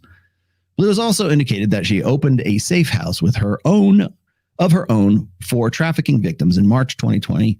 She tweeted that she had opened a facility called the Humanity House. It's unclear whether the facility is currently in operation. Oh boy. Shall we keep going down? Do I need to keep going? I probably don't. Let's see. So you get the picture here. Oh, wait, no. This is too good. Hold on. I gotta do this one. Multiplanetary species. Let's see. Blue's last posts, which once attracted praise, are now rife with trolls. One person created an account in her name, whose main photo features Blue bent over alongside a caption, "Help, I'm being trafficked." Another user remade the Steve Buscemi fellow kids meme with Blue's face on the words, "Hello, fellow survivors of human trafficking." Come on, learn to meme, dude. That's lame. Ryan would have come up with something better. Excuse me. There is definitely a lot of misogyny and right-wing trolls. An ex-boyfriend of Blue's told the Daily Beast, "That's the dude I want to talk to." I don't think she should have to be dealing with any of that, according to Blue, who, according to the the boyfriend, can you just use some normal words here, who asked to remain anonymous, the two met in 2019 at an event for presidential candidate Andrew Yang, whose wife allowed him to run for president. At the time, he says Blue was working in elder care and living on her family farm. Blue shared with him that she'd been trafficked in Los Angeles as a teenager. He had no reason to disbelieve her. It was like she just randomly came up with a trafficking story, he said, adding, when it comes to her personal life, she's definitely a very private person, despite how public she is. Even back then, however, Blue told him that she wanted to be famous. She mentioned how she would love to be on the Ben Shapiro podcast. Here we go. The ex said, saying that she also envisioned starring on Joe Rogan's show. Starring? Did you star on Joe Rogan, or he just calls you? By the way, you don't call Joe. Joe calls you. That was a joke that she had. I'm going to get on Joe Rogan before you. You'd probably be on Joe Rogan before me. Bleu also joked about the famous men she dreamed of dating, with Musk among them. She once told me there were 3 people I would cheat on you with: Ben Shapiro, good Christ, Elon Musk, and then there might have been one other, he recalled. The reason, Andrew Tate, the reason this is all funny to me now is because last month she was on Ben Shapiro's podcast. Her and Elon Musk are in communication with each other. And the ex told the Daily Beast. The others probably, who knows? Wow. She definitely had these aspirations of being somebody. Her aspirations are kind of going exactly how she wanted, in a weird kind of way. Now, that is the end of that very bloody long article. And the reason, again, let me reiterate, the reason I was reading that to you and not actually showing you a video, which would have been much easier to do. Okay. Yeah, not paying anybody. Thank you very much. Keep going. Keep trying. Come on. That's all you got? Is that the best you got? Come on. I encourage my haters. So anyways, so that's that. That's Eliza Bleu. Now, a lot's changed since then. This was back in, this was earlier this month. I want to say it was like February 2nd when this came out. So this is like everything has happened sort of up to about the end of January. Other things have happened as well. Now you have Brittany Venti, whose channel and Twitter have been canceled because she also dared to poke the bear, the big blue bear. And so she is also, and again, I'm not a big fan of Brittany Venti. Actually, quite honestly, I don't really think of her all that much. I don't really couch her much, but what I do care about is getting banned for shit like this. Okay. Again, you cannot have free open discourse if you've got that kind of censorship. Now, the other part of this is that Tim Pool has decided that he's going to block his good friend, and I used to say my good friend Jeremy from The Quartering, and I used to watch Jeremy when he was actually talking about Magic the Gathering back in the day, back in 2017, 2018. I remember when Jeremy got his butt kicked at Gen Con. That's how long ago I remember Jeremy. And I still like Jeremy. He probably doesn't like me because I'm in the manosphere, but I think it's pretty shitty what Tim did. Now, Tim has also tweeted out that he's considering he's going to retire. Tim Pool is not going to retire. Tim's ego will not allow Tim Pool to retire. It's not the money at this point. I mean, he's got more money than God. He could, if he wanted to, and just make bad music for a while, or go just skate, man. I mean, there's so much you could do. Just like say, you know what, I'm out. Thanks. Have a good life. But he's not going to do that. Guys who get into this, it's not so much like the money. Once they get to a certain amount of money, it's not about money. It's more about ego. A lot of people think I am way more paid than I actually am. Okay? I am in no way a millionaire. I do not have anything that sniffs. I don't even sniff at like Tim Pool's kind of money. This is Red One Studio. Okay. I'm paying a mortgage on Red One Studio. Let's just be clear about it. There ain't no skate park downstairs here. There's a couple of snowmobiles down there. That's about it. So, but yeah, I mean, Tim Pool and Jeremy used to be, have they made up? They did finally make up. Okay. Because I know that they were they blocked each other for a while. That's probably, Tim Pool having his, stereotypical spurg out, or his emotional. It was that time of the month for Tim. Okay. Brittany Venti. You can also say Jack Murphy's on there. Now, I wanted to point out also that, yes, I am well aware of what's going on with Sydney Watson. Do you know who Sydney is? I can remind you. I was on her show. I was on the now defunct, but then re-established show. You Are Here on the Blaze in the actual month that all the grievances were lodged, which was right before I was on You Are Here, the week before Jack Murphy went on there and had his infamous, fuck you, heartfelt moment. Now, since then, there's been a lawsuit that's been filed against the Blaze because Sydney, there was some infighting. There's a lot of shit that was going on. I remember I was only there for 3 episodes in the course of like 1 week. Okay, so I went there. I did You Are Here, and then I did Elijah Schaefer's Slightly Offensive, and then I did You Are Here again. I did 2 episodes of You Are Here. And I was, God forbid, I know that they're saying like the story that I'm reading right now about Sydney Watson. She's saying, oh, well, Elijah brought on a lot of guys who were like, dyed in the wool misogynists, which I would not. I can understand why she would think that, but I hope I'm not one of them, because when I when all the shit went down with Jack Murphy, I instantly texted her. I could probably go get her. I probably still am. I could probably still contact her on Instagram if nothing else. I got nothing against Sydney Watson. I thought she was great. I enjoyed my interview with her. I enjoyed talking to her even afterwards. And I felt really bad about what had happened with Jack Murphy. And I told Elijah and I told Sydney at the time, if you guys would have just told me who's coming next, I could have at least prepared you for what to expect from this son of a bitch, right? But it wasn't because they were trying. It wasn't because, by the way, it wasn't because Elijah was trying to get the most, egregious misogynist he could get on the show. Although that's how they'll paint it now, because this is part of the death of the manosphere right now, and I will probably be lumped into that, I'm sure. But when that went down, the first thing I did was I hit up Sydney Watson and I said, if you would have said something, I was trying to give her some information. I probably still have the DM somewhere. That she could have. Oh, hold on. Wait a minute. Wait. There we go. Hi. There you go. Thank you, PP. This is your sound drop. No one else gets it. Thanks, brother. There's a new lawsuit, and really it's because of the separation between Elijah Schaefer and Sydney Watson. She was saying he was claiming he was drinking on set. I don't know anything about that because he didn't smell like booze to me when I was there. But then again, I only saw him probably like 4 times. He wasn't drunk when I did his show when it was solo. I would have smelled that. Trust me. I work in the liquor industry. I know when people are freaking drunk. Trust me. He was not hammered in any way, shape, or form on certainly the shows that I was on. But I don't know. Maybe that was a problem. Who knows?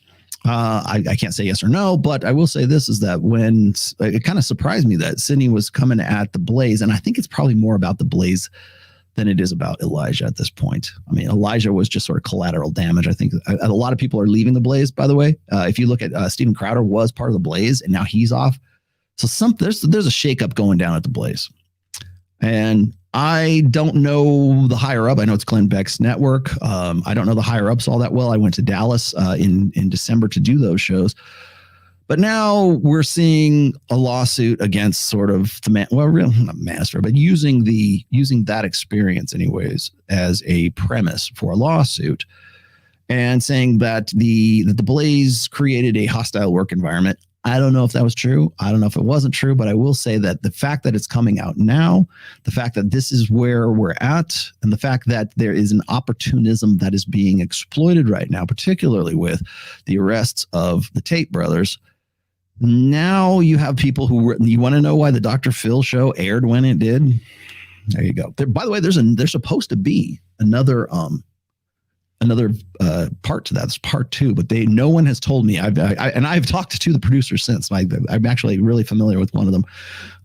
No news as to when the air date of that's going to happen, and I doubt now that it will. Unfortunately, maybe it will, and if it does, I'll be happy to. I'll crow like a spring chicken on that. Crow like a rooster on top of a big pile of shit. But I don't think it's going to happen. As you know, Dr. Phil was canceled.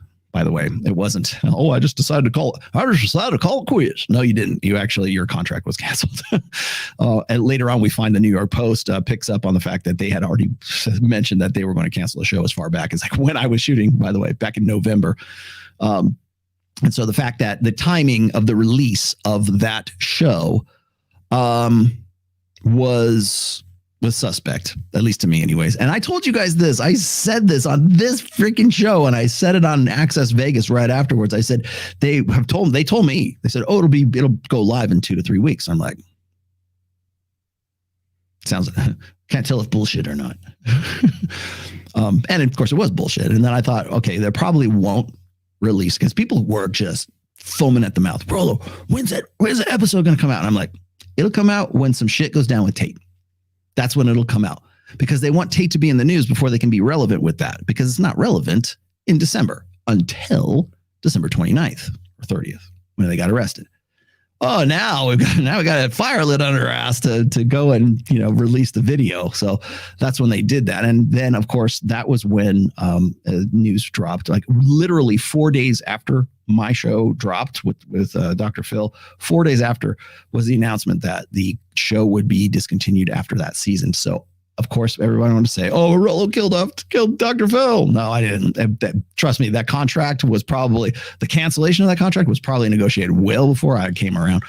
But I will, if you want to think so, I'll be happy. I'm very glad that I was one of the last final episodes of that show. That I will put. Put the feather in the cap, man. Accolades, brother. So, of course, and then what happens is then you've got the New York Post comes out saying, no, that bullshit about him like canceling it or retiring is horseshit.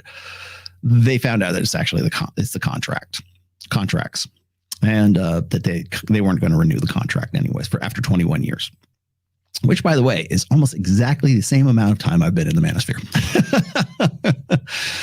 Oh, so that was glorious. Thank you very much. And you know what? And back on Dios, Dr. Phil.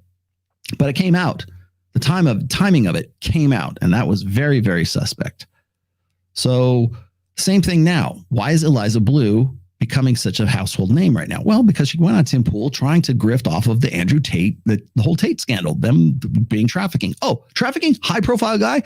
Let's get her back on. We're going to talk about this. That is Tim Pool in a fucking nutshell right now. That's what you're dealing with. Tim is all brand.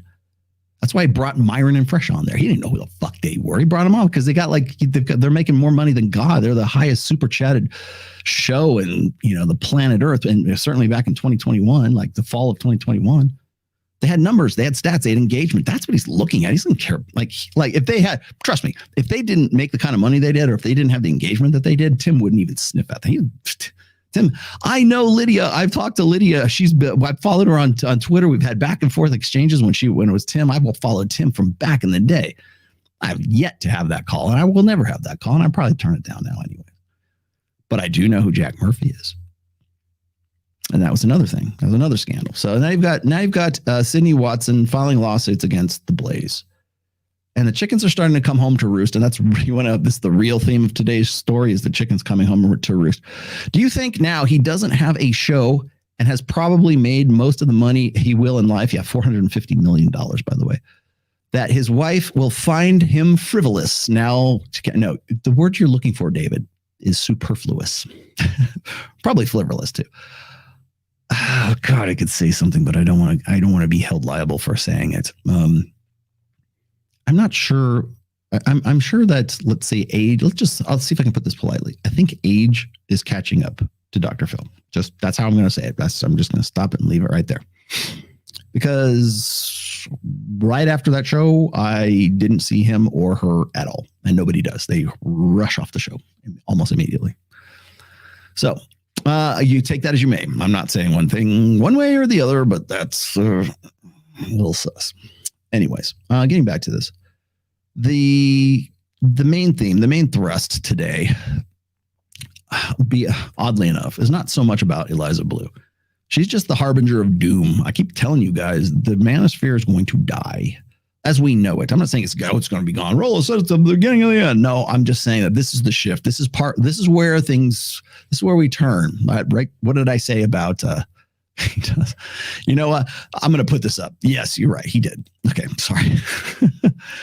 He's a little out of touch. You are correct. So anyways, yeah, well, Dick Ryder, Tim. Okay, but look at what has happened. Look at the chain of events that's happened with Tim recently. He had Kanye West on there. He walked off the show. That was the highest, I believe, one of the highest live views that Tim has ever had in that. And remember, it didn't even go that long. So Tim's now known for having Kanye West on there. Kanye went and lost his shit. Who, by the way, quite honestly, Kanye West is a little bit whack. Let's just be honest. And then you've got let's see who. Then of course Tim's been swatted 9 times. And then had people mysteriously show up on his property. And there's so much that's going on with him. And then you got to look at Brittany Fenty. Then you got to look at Jeremy from the Quartering. And then you got to look at all the people who are sort of these ancillary. Oh, by the way, Lauren Southern, who also was involved with Andrew Tate, confirmed 100%. They had a thing in 2019, 2020, somewhere around there. I showed you guys the Atlantic article, as a matter of fact. Confirmed. So now we've got that, and you could throw Lauren Southern in there, one of my favorite girls, right? Yeah. Nobody remembers that shit. Nobody. Remember when I did the interview or I did the talk with Lauren Southern? Of course you don't, because it was done on her Discord channel. And then, of course, it surfaces on YouTube all butchered up. Imagine I will never do another Discord interview again unless it's somebody that I know, like Fresh and Fit or something like that. I might do that. Red Pill Lions. I'll do them. I would do those. But now, Lauren Southern, surprise, surprise, surprise, the chickens have come home to Roost. Black Sigma. The worst part is that Tim had hired a reporter named Shane Cashman. Thank you for getting to that. We're a little premature there. Shane Cashman to write a propaganda puff piece on Eliza Bleu and post it on his website, and took part of the piece down due to fear. Took it down due to fear of being sued by the content creator. Yes. And that's, by the way, is why I'm reading this to you from the Daily Beast, and I'm not actually showing you video or putting any pictures up of our good friend, our new friend, our latest friend, Eliza Bleu, who is the harbinger of death. She is Gozer the Gozerian, and we have to choose the destroyer. Choose the form of the destroyer. She ain't no Stay Puft Marshmallow Man. She's... Well, I'm a whore. I don't have the sound drop, but it's almost more fun to actually put up the video. Okay. So anyways, Tim wouldn't even let, exactly. Tim wouldn't let him speak because he knew exactly what he was going to say. He knew exactly what was going to happen. Tim damn well knew what they were going to do. And let me tell you something. If he didn't, he should have. He knows who Milo Yiannopoulos is. I know who Milo Yiannopoulos is. I have a history with Milo, by the way, too, just so you know. Very old history. I kind of like Milo until I like the homosexual version of Milo rather than the Catholic heterosexual character he's playing now.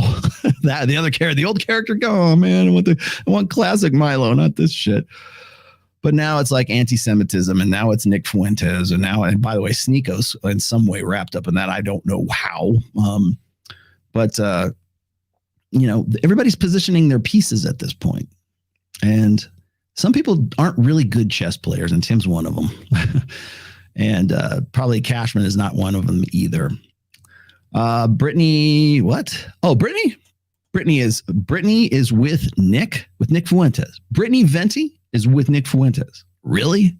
I would be very shocked at that, because Nick Fuentes strikes me as this election cycle's version of Richard Spencer.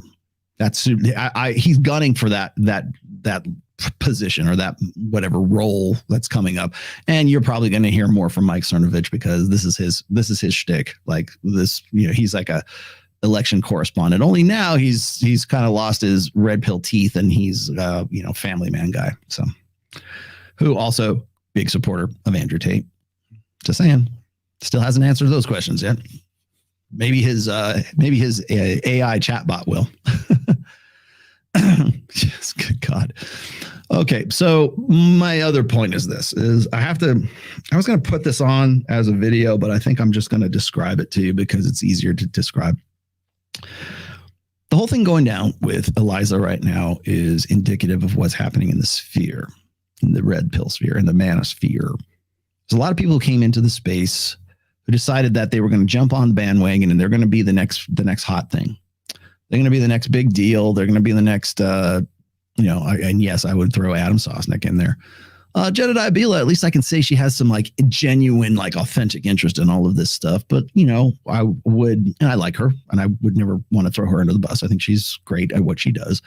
But I will say this, I do expect her to sort of pivot back to politics and social issues as we get closer to the election. So is it about entertainment? Is it about being an entertainment podcast? Yeah, let's go do that. Or is it about social issue podcast? Or is it about the manosphere? Or is it about whatever the new fucking hotness is? So I want to also point out a few things here. I think that a lot of people we're already positioning in this way. What you got here? You're welcome. You are very welcome, my friend. I've got another one too. Macho's. I follow Macho on Instagram, and so should you. Let's see. So there's another little dust up that happened, and I want to throw my hat in the ring. I was going to actually, I'm glad I didn't go off half cocked, because I really felt like I wanted to say something about this, and I had people encouraging me to just jump in and just blow my load, right? But I'm glad I didn't, because I wanted to see what would happen. It's actually a lot of the heavy lifting was already done for me. And by that, I mean the situation that went on with Jason Whitlock versus Patrick Bet-David. And if you don't know what I'm talking about, you already know that I've been on Pat's show. Okay. I've already worked with Adam Sosnick and Valuetainment for a very long time. I am no longer considering Valuetainment as sort of a friendly place to go right now. Especially not after they've had the fat kid from Brazil on that show. They've had Alex from Playing with Fire, who are just basically illegitimate as far as I'm concerned. When you're propping up a guy like John Anthony Lifestyle on your show, a guy who is directly responsible for bringing Justin Waller, your boy, you're one of your good friends, Adam, your boy, Justin Waller's mom, on to exploit her for content to do an attack piece on Justin Waller, that's when I got to call your integrity into question, Adam. And if nothing else, I have to call into question your ignorance in all of this. So when I see the show and everybody's talking about, oh, you're going to get your blade and paid and do it, you're well, great. Have your call lines and everything else.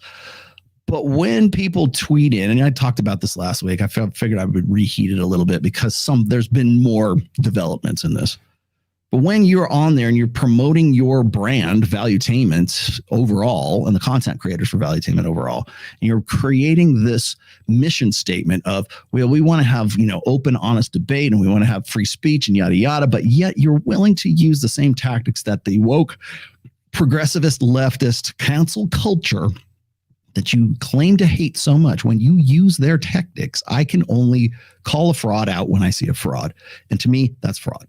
So when you are not reading the super chats, in fact, openly saying, I got an earlier one saying that they would not read those super chats because they were inflammatory, blah, blah, blah. They were not inflammatory, Adam. They were true. The dude has done nothing. John Anthony Lifestyle has done nothing but promote attack videos on myself, Myron, Fresh, Jason, got his mom involved, dox my family, dox my mother-in-law, dox my wife, dox my daughter's location in Las Vegas, which is why I had to go and put up a blink system, a webcam system for security, because there were guys wandering around calling her name right after that shit. And by the way, showing pictures of my daughter when she's graduating from high school. That is true. And I've tried my damnedest to get that pulled off of YouTube. I'd make no qualms about that. I would have that canceled. I would have him canceled in a second for pulling that shit. To have him on there saying, oh yeah, I've made a few crass videos. Fuck you. And fuck you, Adam, for pulling that shit. Sorry, not sorry. You should have known better. At the very least, you should have known that this is the same dude that pulled Justin Waller's mom on so he could do an attack piece video, who, by the way, is also in cahoots with Anthony Johnson and has been on the payroll for a long time, has done nothing but made his name doing attack piece after attack piece after attack piece, horseshit after horseshit after horseshit. He is in no way taken seriously in the sphere. He's in no way taken seriously by anybody. The guy is functionally autistic. And yet you're going to prop him up as legitimate. Oh, you have 1,560 lays? Dude, Sterling Cooper, male porn star Sterling Cooper doesn't have 1,560 lays. But you're going to sit there and prop him up as being legitimate. And then you're not going to read the super chats where people call him out on his bullshit. Then you're not going to call him out on the fact that he has a criminal record for false imprisonment. Kidnapping, actually, sexual assault. I can tell you the story if you'd like. It's all public knowledge. It's all, you can go get his public records from Las Vegas if you want. You want to know why he's in Brazil? That's part of, at least very much is part of the reason. I'm surprised he actually came into the United States. I'm afraid I didn't know if he was, maybe the statutes of limitations has finally run out and he's decided to come to freaking Miami. You had to get him, by the way, you would have had to get him from Brazil to Fort Lauderdale. Whether he was there just on tour or whatever the fuck he's doing, I don't know. But if you pulled his ass from Brazil and you paid for that travel expense, yeah, no. Yeah, done.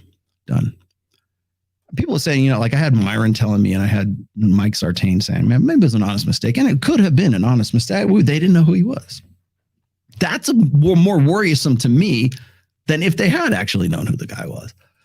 Hello, Glenn. Hi, Rillo. Just want to say that I just did a live stream with Mike from Iron Disciples. Oh, good. Thank you for doing that. My favorite Christo Manosphere-ish podcast. So, Glenn Lawrence, who was also on, he was in Vegas with us last week. Oh, hey. Hi, Tori.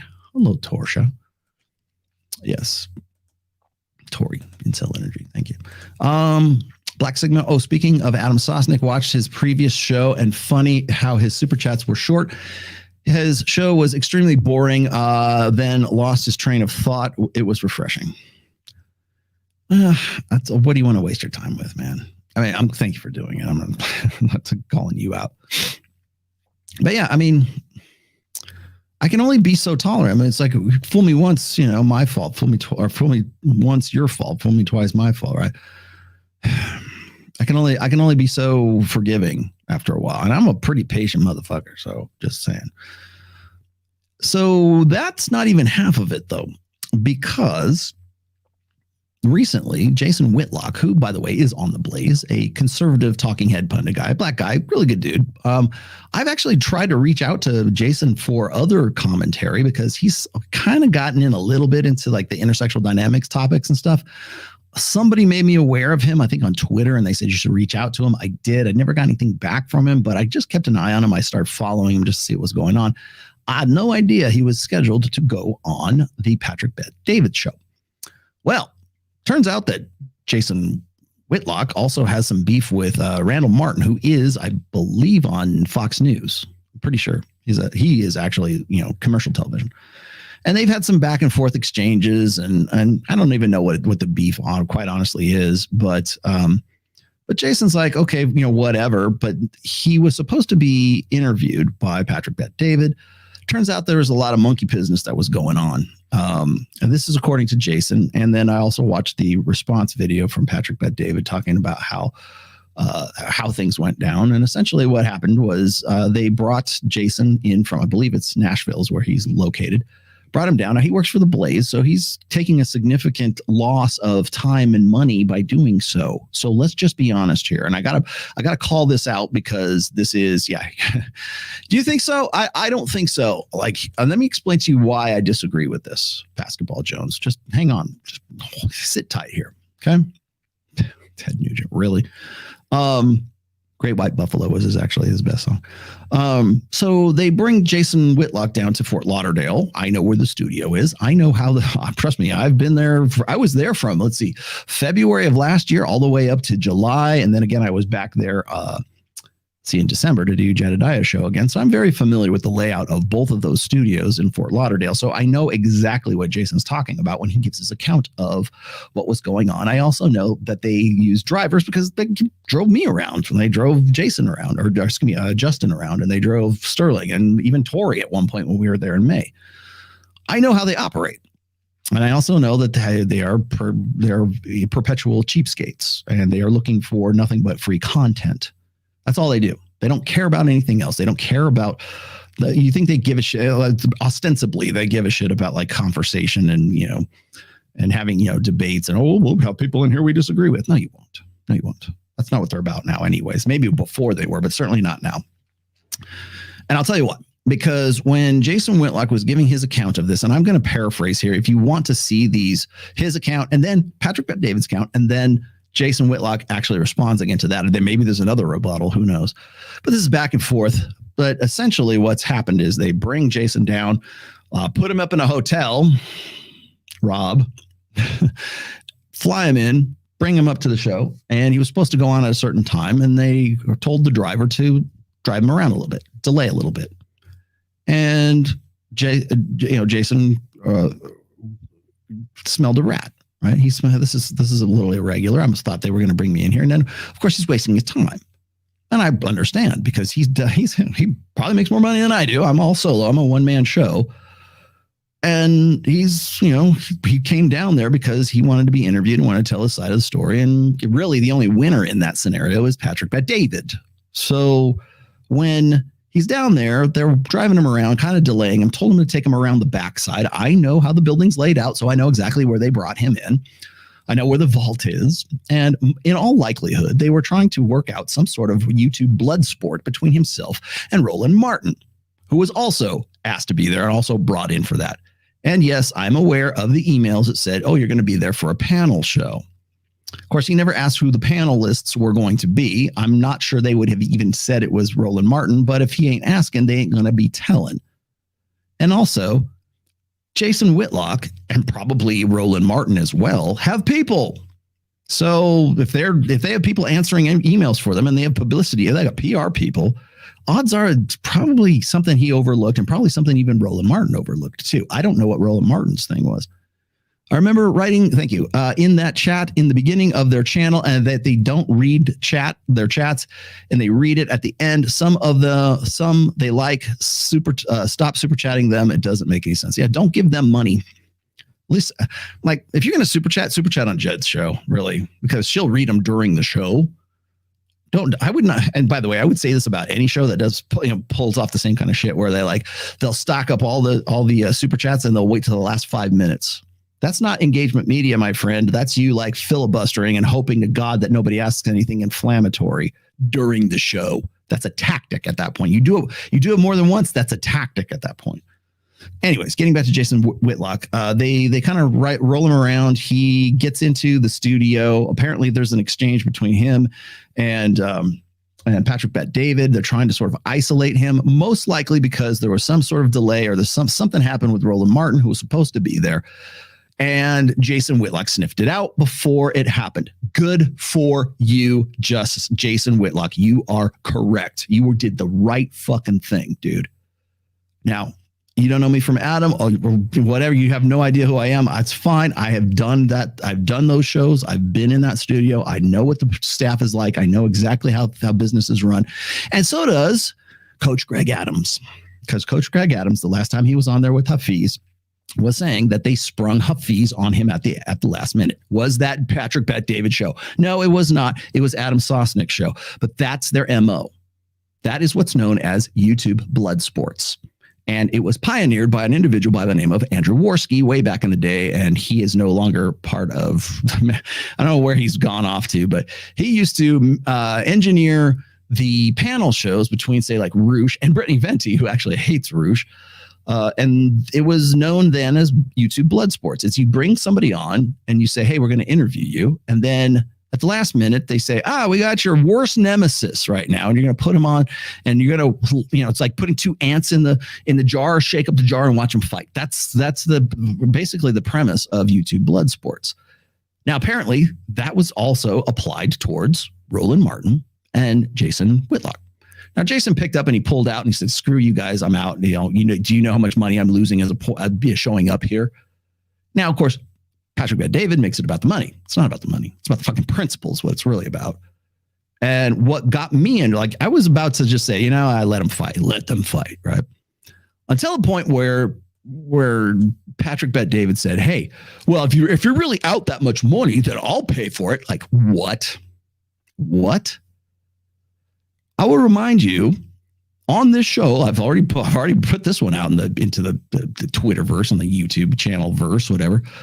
I was scheduled to go on Jedediah Bila's show in about the second week of January. I was locked in. I bought a ticket. I had a plane ticket, $800, man, to get from Reno all the way to Fort Lauderdale. Ready to do it. I was supposed to do that. Adam Sosnick, I'm coming in. Cool. Can I get a show with you? Yes, you can. I'll be happy to do it for you. Great. So, and then I was supposed to do the show with Sterling Cooper and Justin Waller on Jedediah's, was it a premiere show where she's on the big stage, right? She was having a panel show. She really wanted me on there too, because she just passed 100,000 and bravo. Good for you. I was ready to be there for her. I love Jedediah like a sister. Okay. She's really made some improvements, let's just say. And I wanted to be there and I really wanted to do it. And so I was talking to the booker, Rob, who, by the way, is the same Rob that's in the reply videos or in the rebuttal videos of Patrick Bet-David, because he's the booker. He's the guy who arranges all this shit and sends the emails and gets the confirmations and all that. And I said, look, Rob, I'm going to do Jedediah Bila's show solo on a Thursday. I'll do a back-to-back show. I was going to do Adam Sosnick's show on Thursday as well. Now, Adam Sosnick had also suggested that I do a show with Pearl from Pearly Things. And I even said, yes, let's do it. We'll break the internet. Fucking A, let's go. Awesome. Then I was supposed to do on that Friday, I was supposed to do Sterling Cooper, I wasn't going to do Sterling. I was going on with Sterling Cooper and Justin Waller on that panel show that you probably already saw because it was just them two because they already live in Miami. I was supposed to come out there and I said, look, here's the deal. I'll be happy to do this. It takes me a day to fly out there, a day to fly back. And I still have to pay for shit like that, right? I mean, if I'm down for a day flying from Reno all the way to Fort Lauderdale and back again, those are 2 solid days I lose. I could be writing a book. I could be doing counseling. I could have my Patreon group. There's a million other things I could be doing, right? I'm not even close to the kind of money that probably Jason Whitlock's making, but be that as it may, I was like, okay, I'll do it for Jed because I really like her. Awesome. All I need you to do is cover my travel expenses. That's all I need you to do. And so Rob gets back to me and he says, well, the Valuentertainment corporate will cover $1,000. I'd already spent $800 on just airfare alone. I needed at least another $1,000 or so to cover. I mentioned I just rounded off $2,000, right? So I at least need $2,000 to get me there. Put me up for like 4 days in Fort Lauderdale, right? And then fly back. I just help me break even, bro. I'm like I'm still losing money by going out there and taking a day there and a day back. Doing what I have to do while I'm out there. Just give me hotel. Just give me airfare. I'm already in it for $800 to fly out there. I already bought the ticket. And then it's like, okay, well, I can get reimbursed. And this is not the first time this has fucking happened. They wouldn't do it. They said, no, Valuentertainment Corporate will only clear $1,000. So imagine me. That's why I turned it down. That's why I never showed up on that show. That's why I wasn't on the show with Justin. And that is why I never did the thing with Pearl that Adam really desperately wanted to do. And I was willing to do back-to-back fucking shows to do it. But no, for a measly $1,000. I said, well, Rolo, why don't you pay for it? Why the fuck should I pay for it, man? Why am I like, it's not even the money. It's just the principle at this point. Like, I could go and pay for the whole damn trip if I wanted to. It's not about the money. It's about the fact that I'm giving you free fucking content, just like Jason Whitlock is giving you free fucking content. That's your MO. That's your business model. That's your plan. So if I go down there and you want to talk about the red pill and you want to talk about intersectional dynamics, you want to talk about hell, you want me to go debate destiny, I'm there. Let's go. But you're going to pay my fucking trip. I'm still losing money. I have to lose money for the privilege of going and talking to Pearl on a show that you'll easily, within the first 30 minutes, make the $2,000 back in super chats just by me being on there alone. You will have and her together 40, why do you think Rolo, why do you say she's a hack? Imagine that conversation. That never happened. You know why? Because they couldn't come up with an extra $1,000. That's why. So I want to explain that to you. Patrick Bet David, Adam Sosnick, Rob. That's not how shit works anymore. Okay.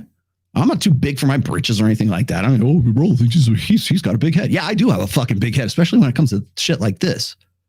So if you want to have, if that's your MO, if your MO is let's get these two guys together and watch them fight, let them fight, then you better goddamn be ready for the fallout that happens after that. Assuming that it even happens. Jason Whitlock was right. He was right to bail on you. Fuck, I'm glad. I wish I could shake his fucking hand right now. I wish he was. I wish he would. I'm glad he did. I'm glad he called you out on your bullshit too, because he did the same damn thing with CGA with Hafiz.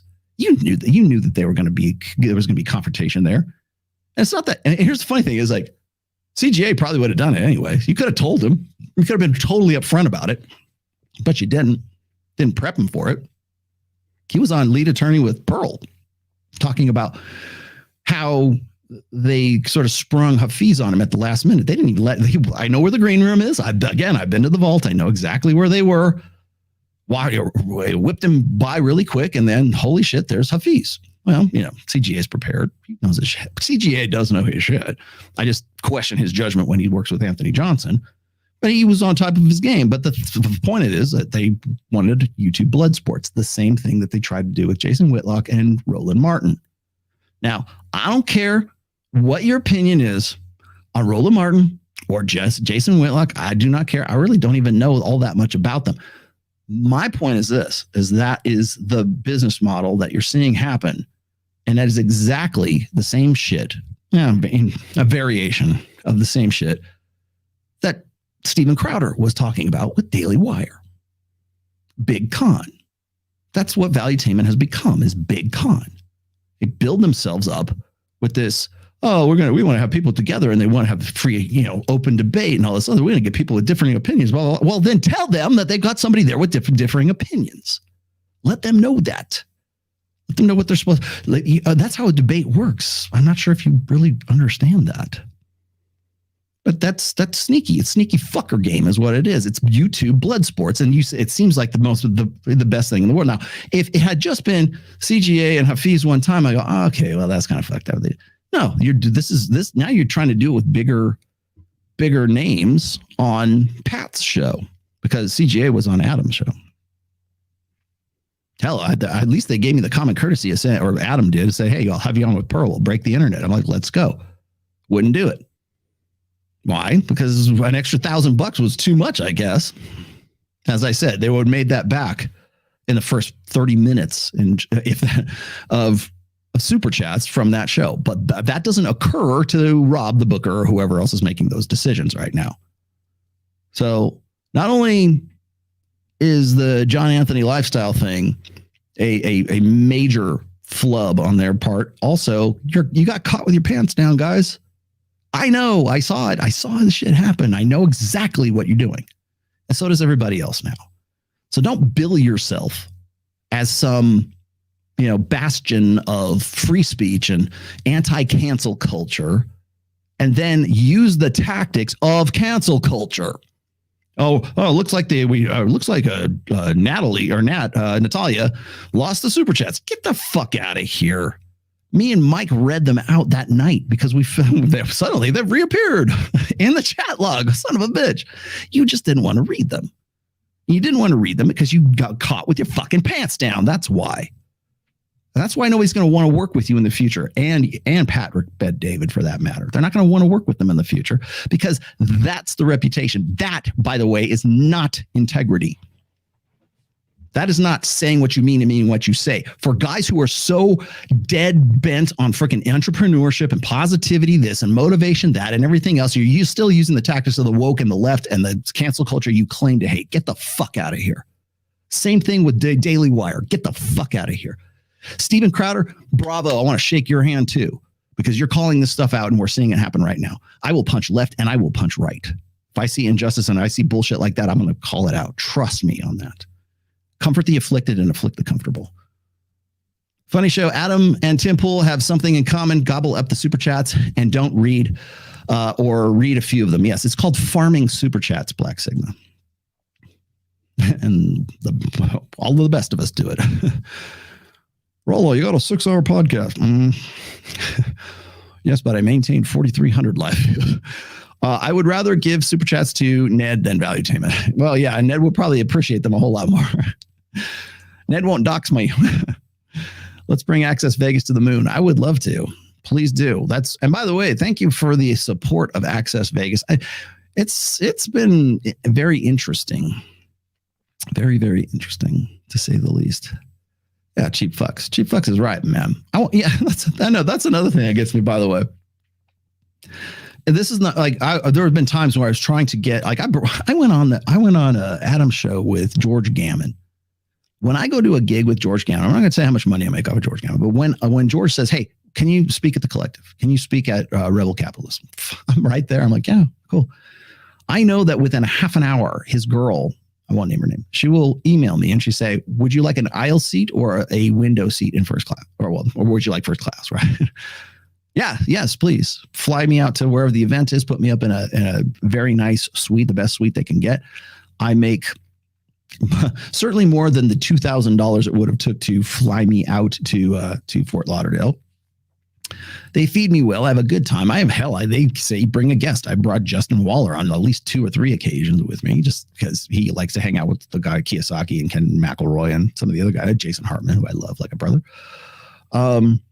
And yeah, I mean, that's a professional outfit. That's what happens. I don't have to wait for the last minute. I don't have to quibble about, we can't clear only $3,000. Now with George Gammon, it's like he just calls me up and says, "Hey, you want to be there?" Yeah. And I expect he understands that, we got to fly our talent. We got to have our people there.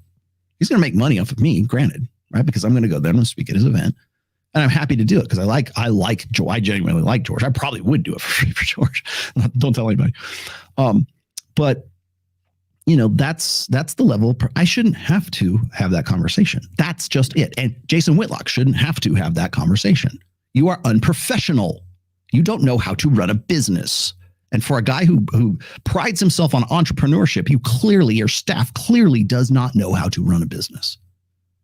You're cheap, but yet you're not cheap because you're willing to go and fly to Madrid on a moment's fucking notice to go and interview Andrew Tate with a 2-man video team, you, Adam, and then 2 other guys for 5 hours in Madrid at a drop of a hat.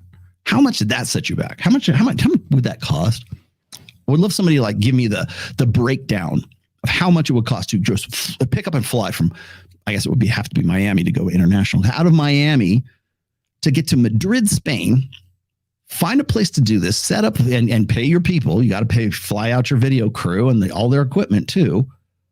Go out there and probably spend a good 2 or 3 days, maybe 4 days out there because you're going to it's a long trip, right? Go out there, do 5 hours, because you want to be the first guy to interview Andrew Tate after he gets canceled. And Andrew, of course, won't come to the United States. So you got to go to him. How much did that set you back?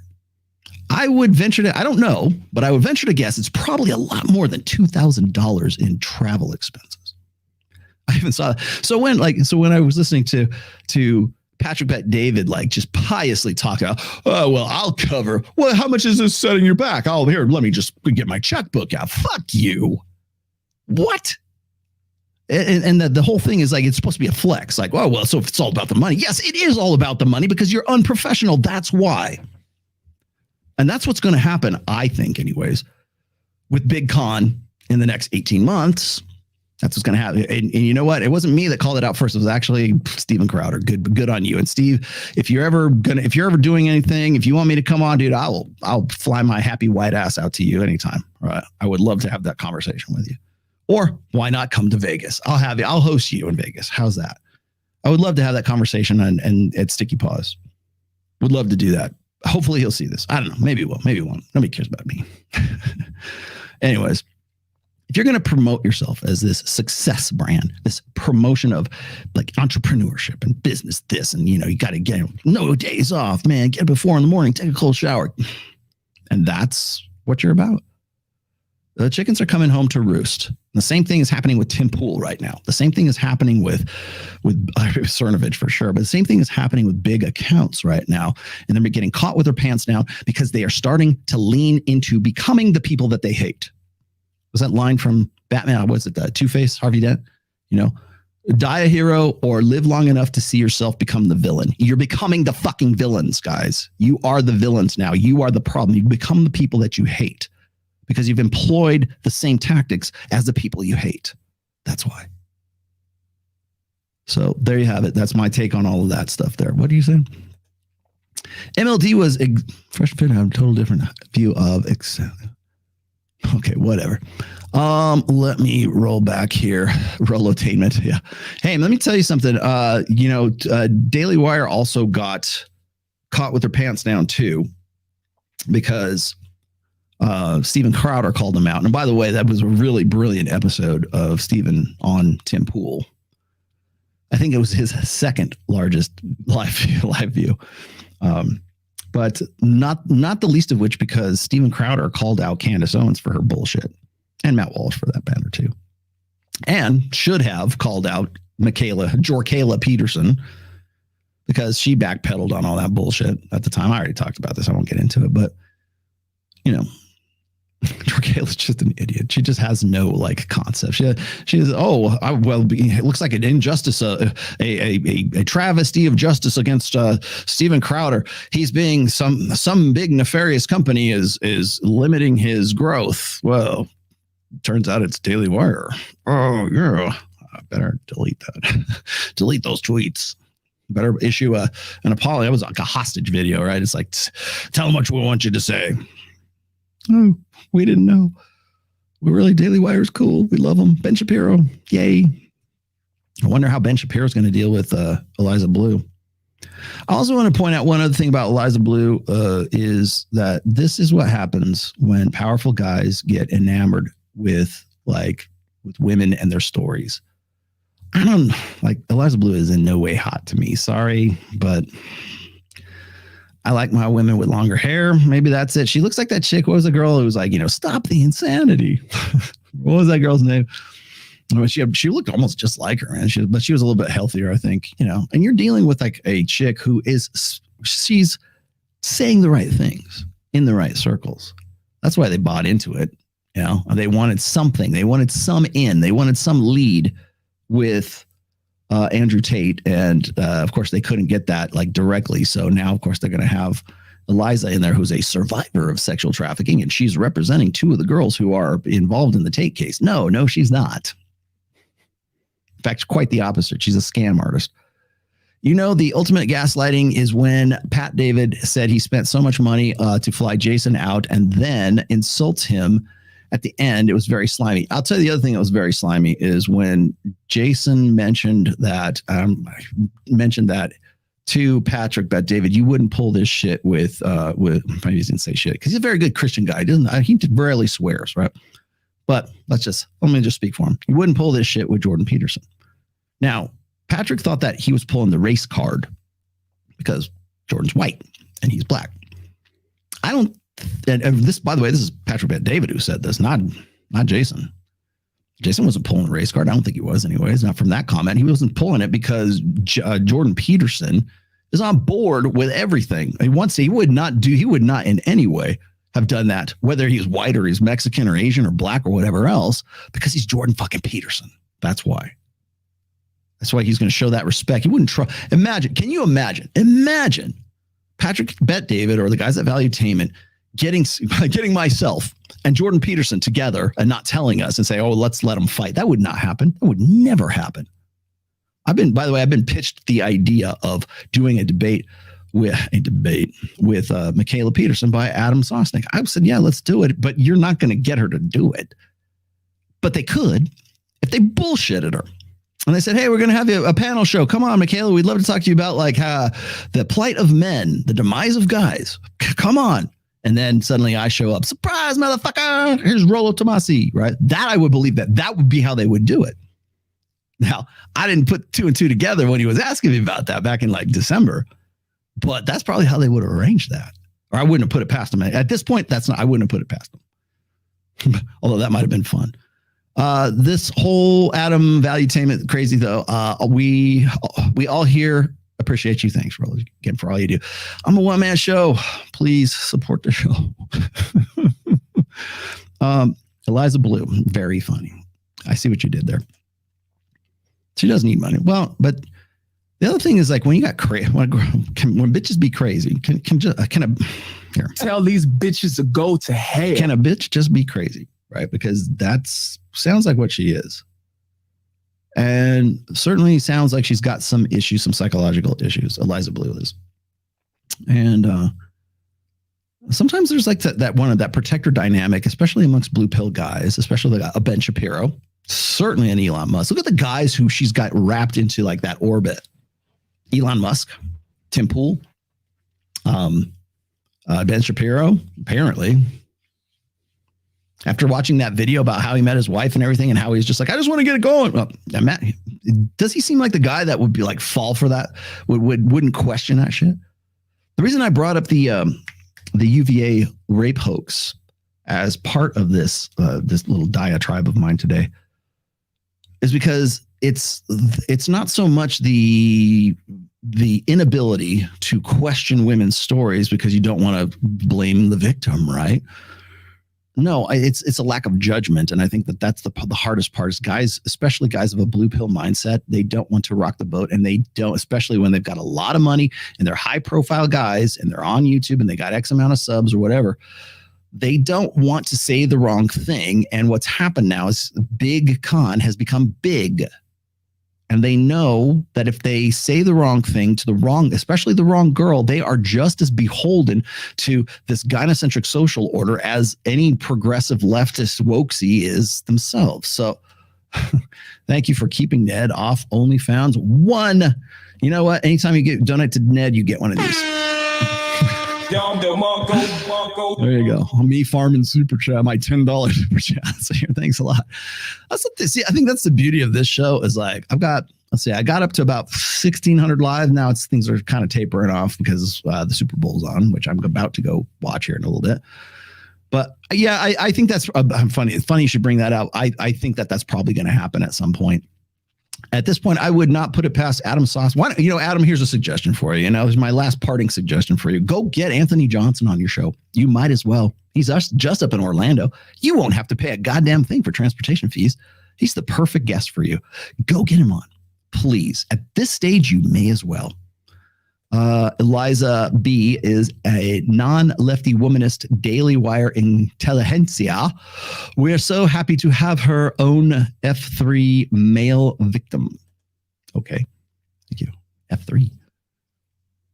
What's F3? What's F3? Somebody tell me. Am I having a senior moment here? What's F3? Is English your second language?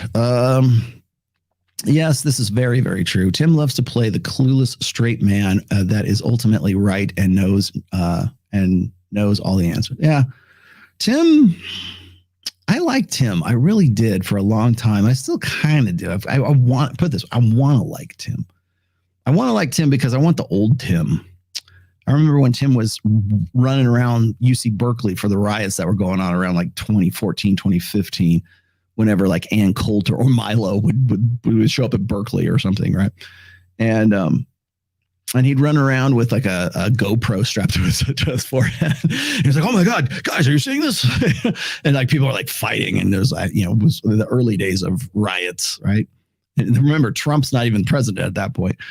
Don't forget Zuby and Hotep, Eliza Charm. Did he? I don't know about. I haven't seen those. I haven't seen those ones. I do know about Zuby, but I'm not really familiar with that. I did not know about Hotep and Eliza. Now I'm going to have to hit up Hotep because I talked to him a lot.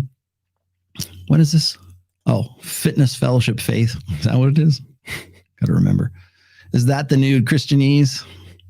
Great. I have to ask my Iron Disciple friends. Anyways. So, yeah, I remember when he was doing those, and I really kind of want that old Tim back, but I don't think he's coming back. He's too big. He's changed. Money changes you. And I would accept, if I had that kind of money, oh, you're goddamn right. I'd be changed, You're goddamn right. Yes, it changes you. Now, how you manage that is really up to the individual. But I think at this point, you're looking at, like, say, Tim Pool sort of phoning it in. The fact that he's talking about, I think maybe he's kind of going through like sort of a professional personality identity crisis, really, especially when he's like blocking a guy like Jeremy from the quartering. And I guess they've made up. I guess you guys have said that they made up good. No, I'm glad for that, actually. But it's kind of like, sorry, Jer, this girl came between us. Sorry, man, I was out of my mind.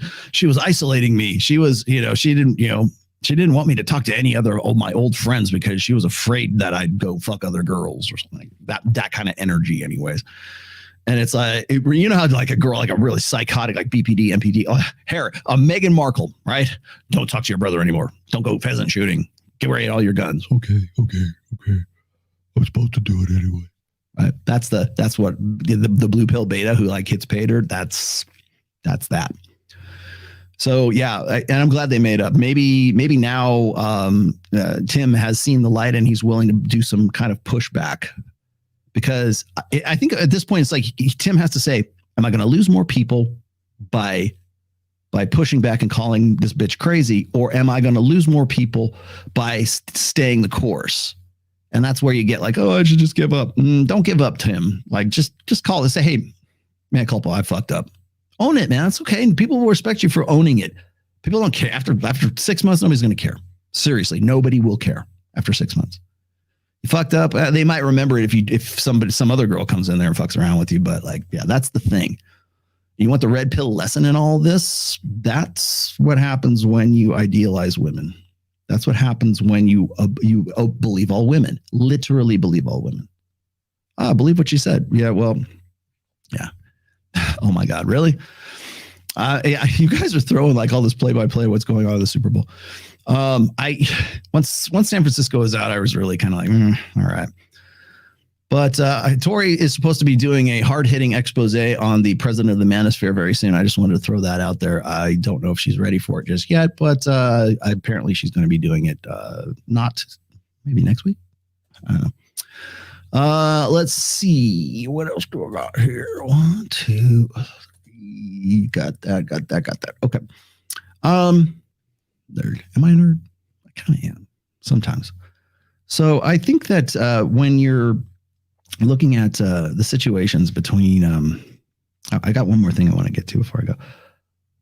When you're looking at the situation between like Eliza Bleu, I think a lot of guys want to believe what that chick is saying because, again, it goes back to the sexual, the strategic pluralism theory. Right? These are guys who don't, or at least they're conditioned. They probably have more options than they actually believe that they do, but these are guys who at least have this conditioning, this blue pill conditioning in their heads that they don't have as many sexual options as they do.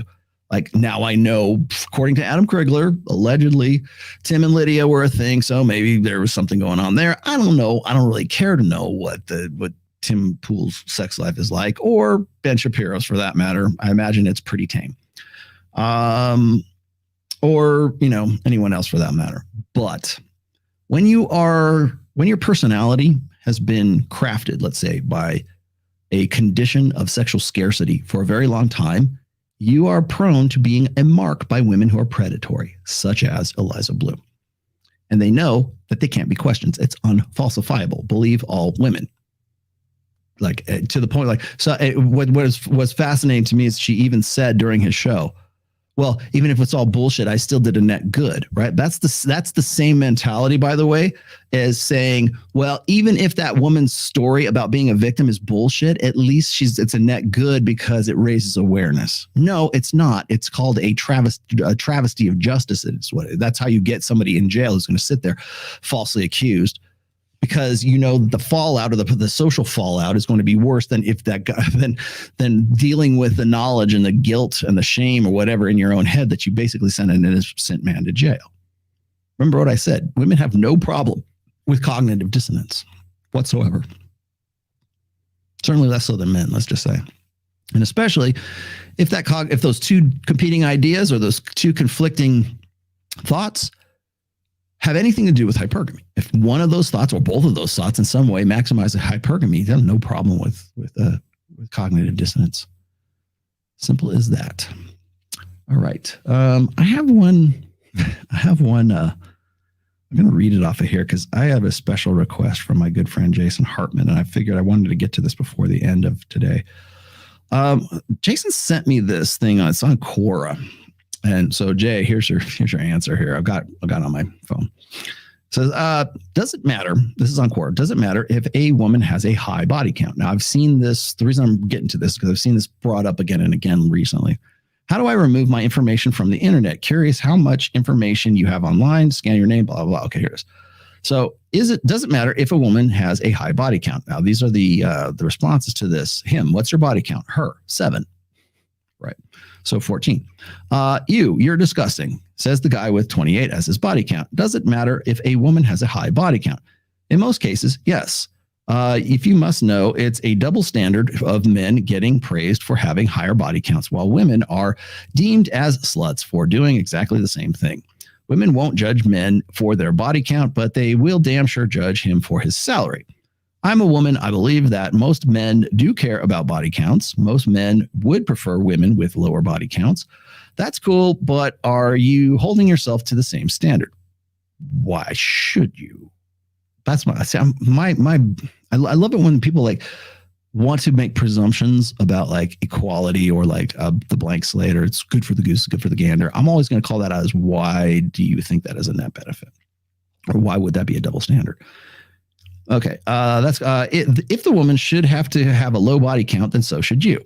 No, they shouldn't. Why? Because men and women are different. End of story. Okay, I'll explain to you why, but we can keep going. Don't go around sleeping with multiple women when she can't sleep with men. It's not fair for you to sleep with the future wives of other men, but then turn around and expect your future wife to be untouched. Well, that's kind of hard when you don't know who your future wife's going to be. Can we just Jesus Christ?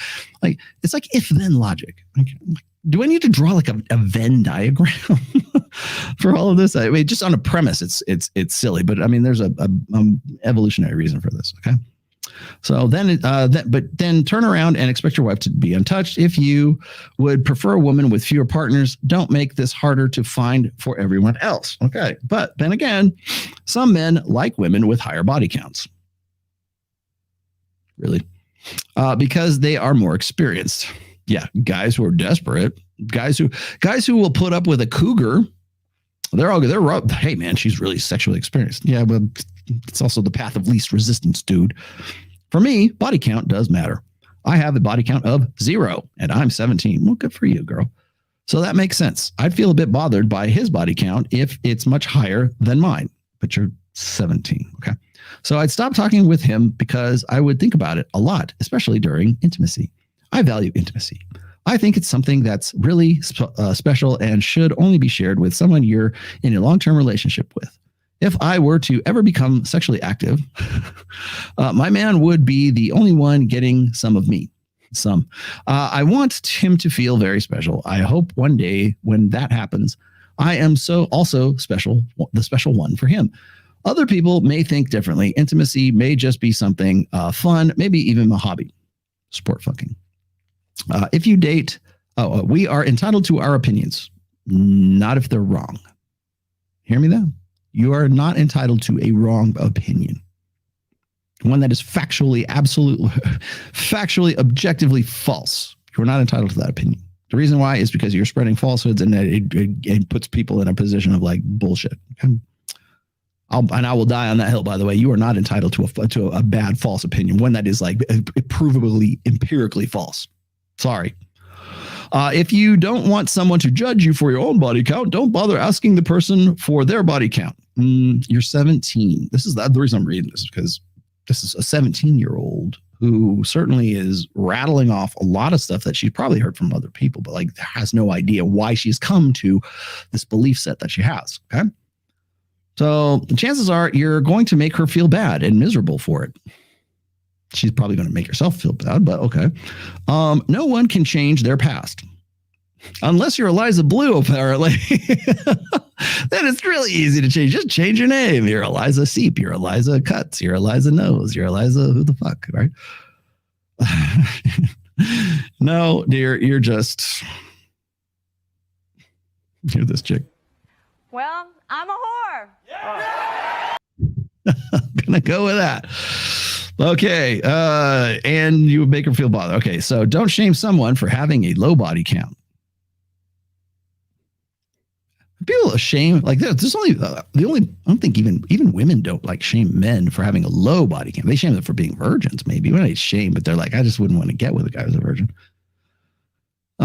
Shame someone for having a low body count. If it bothers you that your partner isn't as experienced as you are, find a new partner.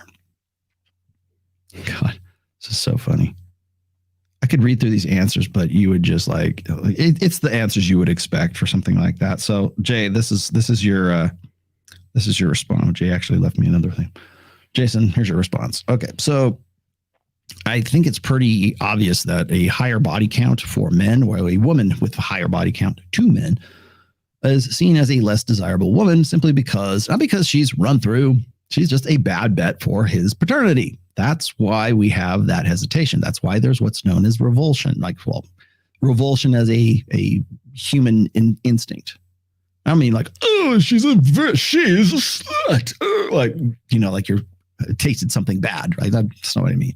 It's like a hesitation, right? Well, she's not really a good, can't tell if slut. Right? She's not really a good bet for paternity. That's why guys have a hesitation with single mothers and women with high body counts. Simple as that. Stop trying to turn it into some judgment call. Stop trying to turn it into, the Bible said this. Stop turning it into, oh, you're insecure in your masculinity. No, nuts and bolts, easily explainable. All you have to do is know even just the basics of evolutionary psychology and evolutionary biology. Okay. Now, he said evolutionary biology. Yes, I did. You know why? Because, and Mike Sartain, I hope you're watching. I know you're not because Super Bowl's on. But if you watch this later, evolutionary biology, when you go and you read, Promiscuity by Dr. Tim Burkhead, There's a good section in there where it sort of breaks down Briffelt's law. That's number one. So you got to keep that in mind. I should probably do a full, you guys want me to do it? I'll do a full episode on Briffelt's law. Oh, it's tied at 14. Cool. Thank you. That's all I needed to know. The halftime's not, I kind of want to miss the halftime. Tell me when the halftime show's over. I'll end the show when the halftime show's over because I can avoid. I don't want to see that shit. Is there going to be some what is it? Some satanic, I don't know, stage show like they did at the Grammys? Some shit like that. Maybe I should go watch it. But as far as, if you're ever talking about promiscuity, a good book to read is Tim Burkehead's Dr. Tim Burkehead's book called Promiscuity. Is evolutionary biology, not necessarily evolutionary psychology, though you can certainly make those connections there. But there's also a funny little quirk of human biology or women's biology in that a human ovum can select different sperm in the uterus. So if there is 1, 2, 3 men's sperm in the uterus at the site of conception, the beautiful moment, the egg can decide which sperm it wants to be fertilized and which, and by not its size, it's not like it's sentient or anything. It's just through proteins, which one gets through and which one does not. Adaptations like that or evolution like that only happens if there's enough differing men's sperm at the site of conception to be a useful adaptation. So what does that say about female promiscuity? Alex from Date Psych. Waiting on that answer. Well, probably for a long time. I'm sure we'll find some cock and bull. It's whenever I go against that guy, it's usually like it's like dueling research. You want to see the demise of the manosphere? Go follow that dude on Twitter. That's all it's just dedicated to like massaging and manipulating research to like fit his narrative, which is all like Michaela Peterson pro female. But anyways, the empirical fact is that human female eggs can choose between a differing men's sperm. Now that one's better than that one. Let's get that one, Rob.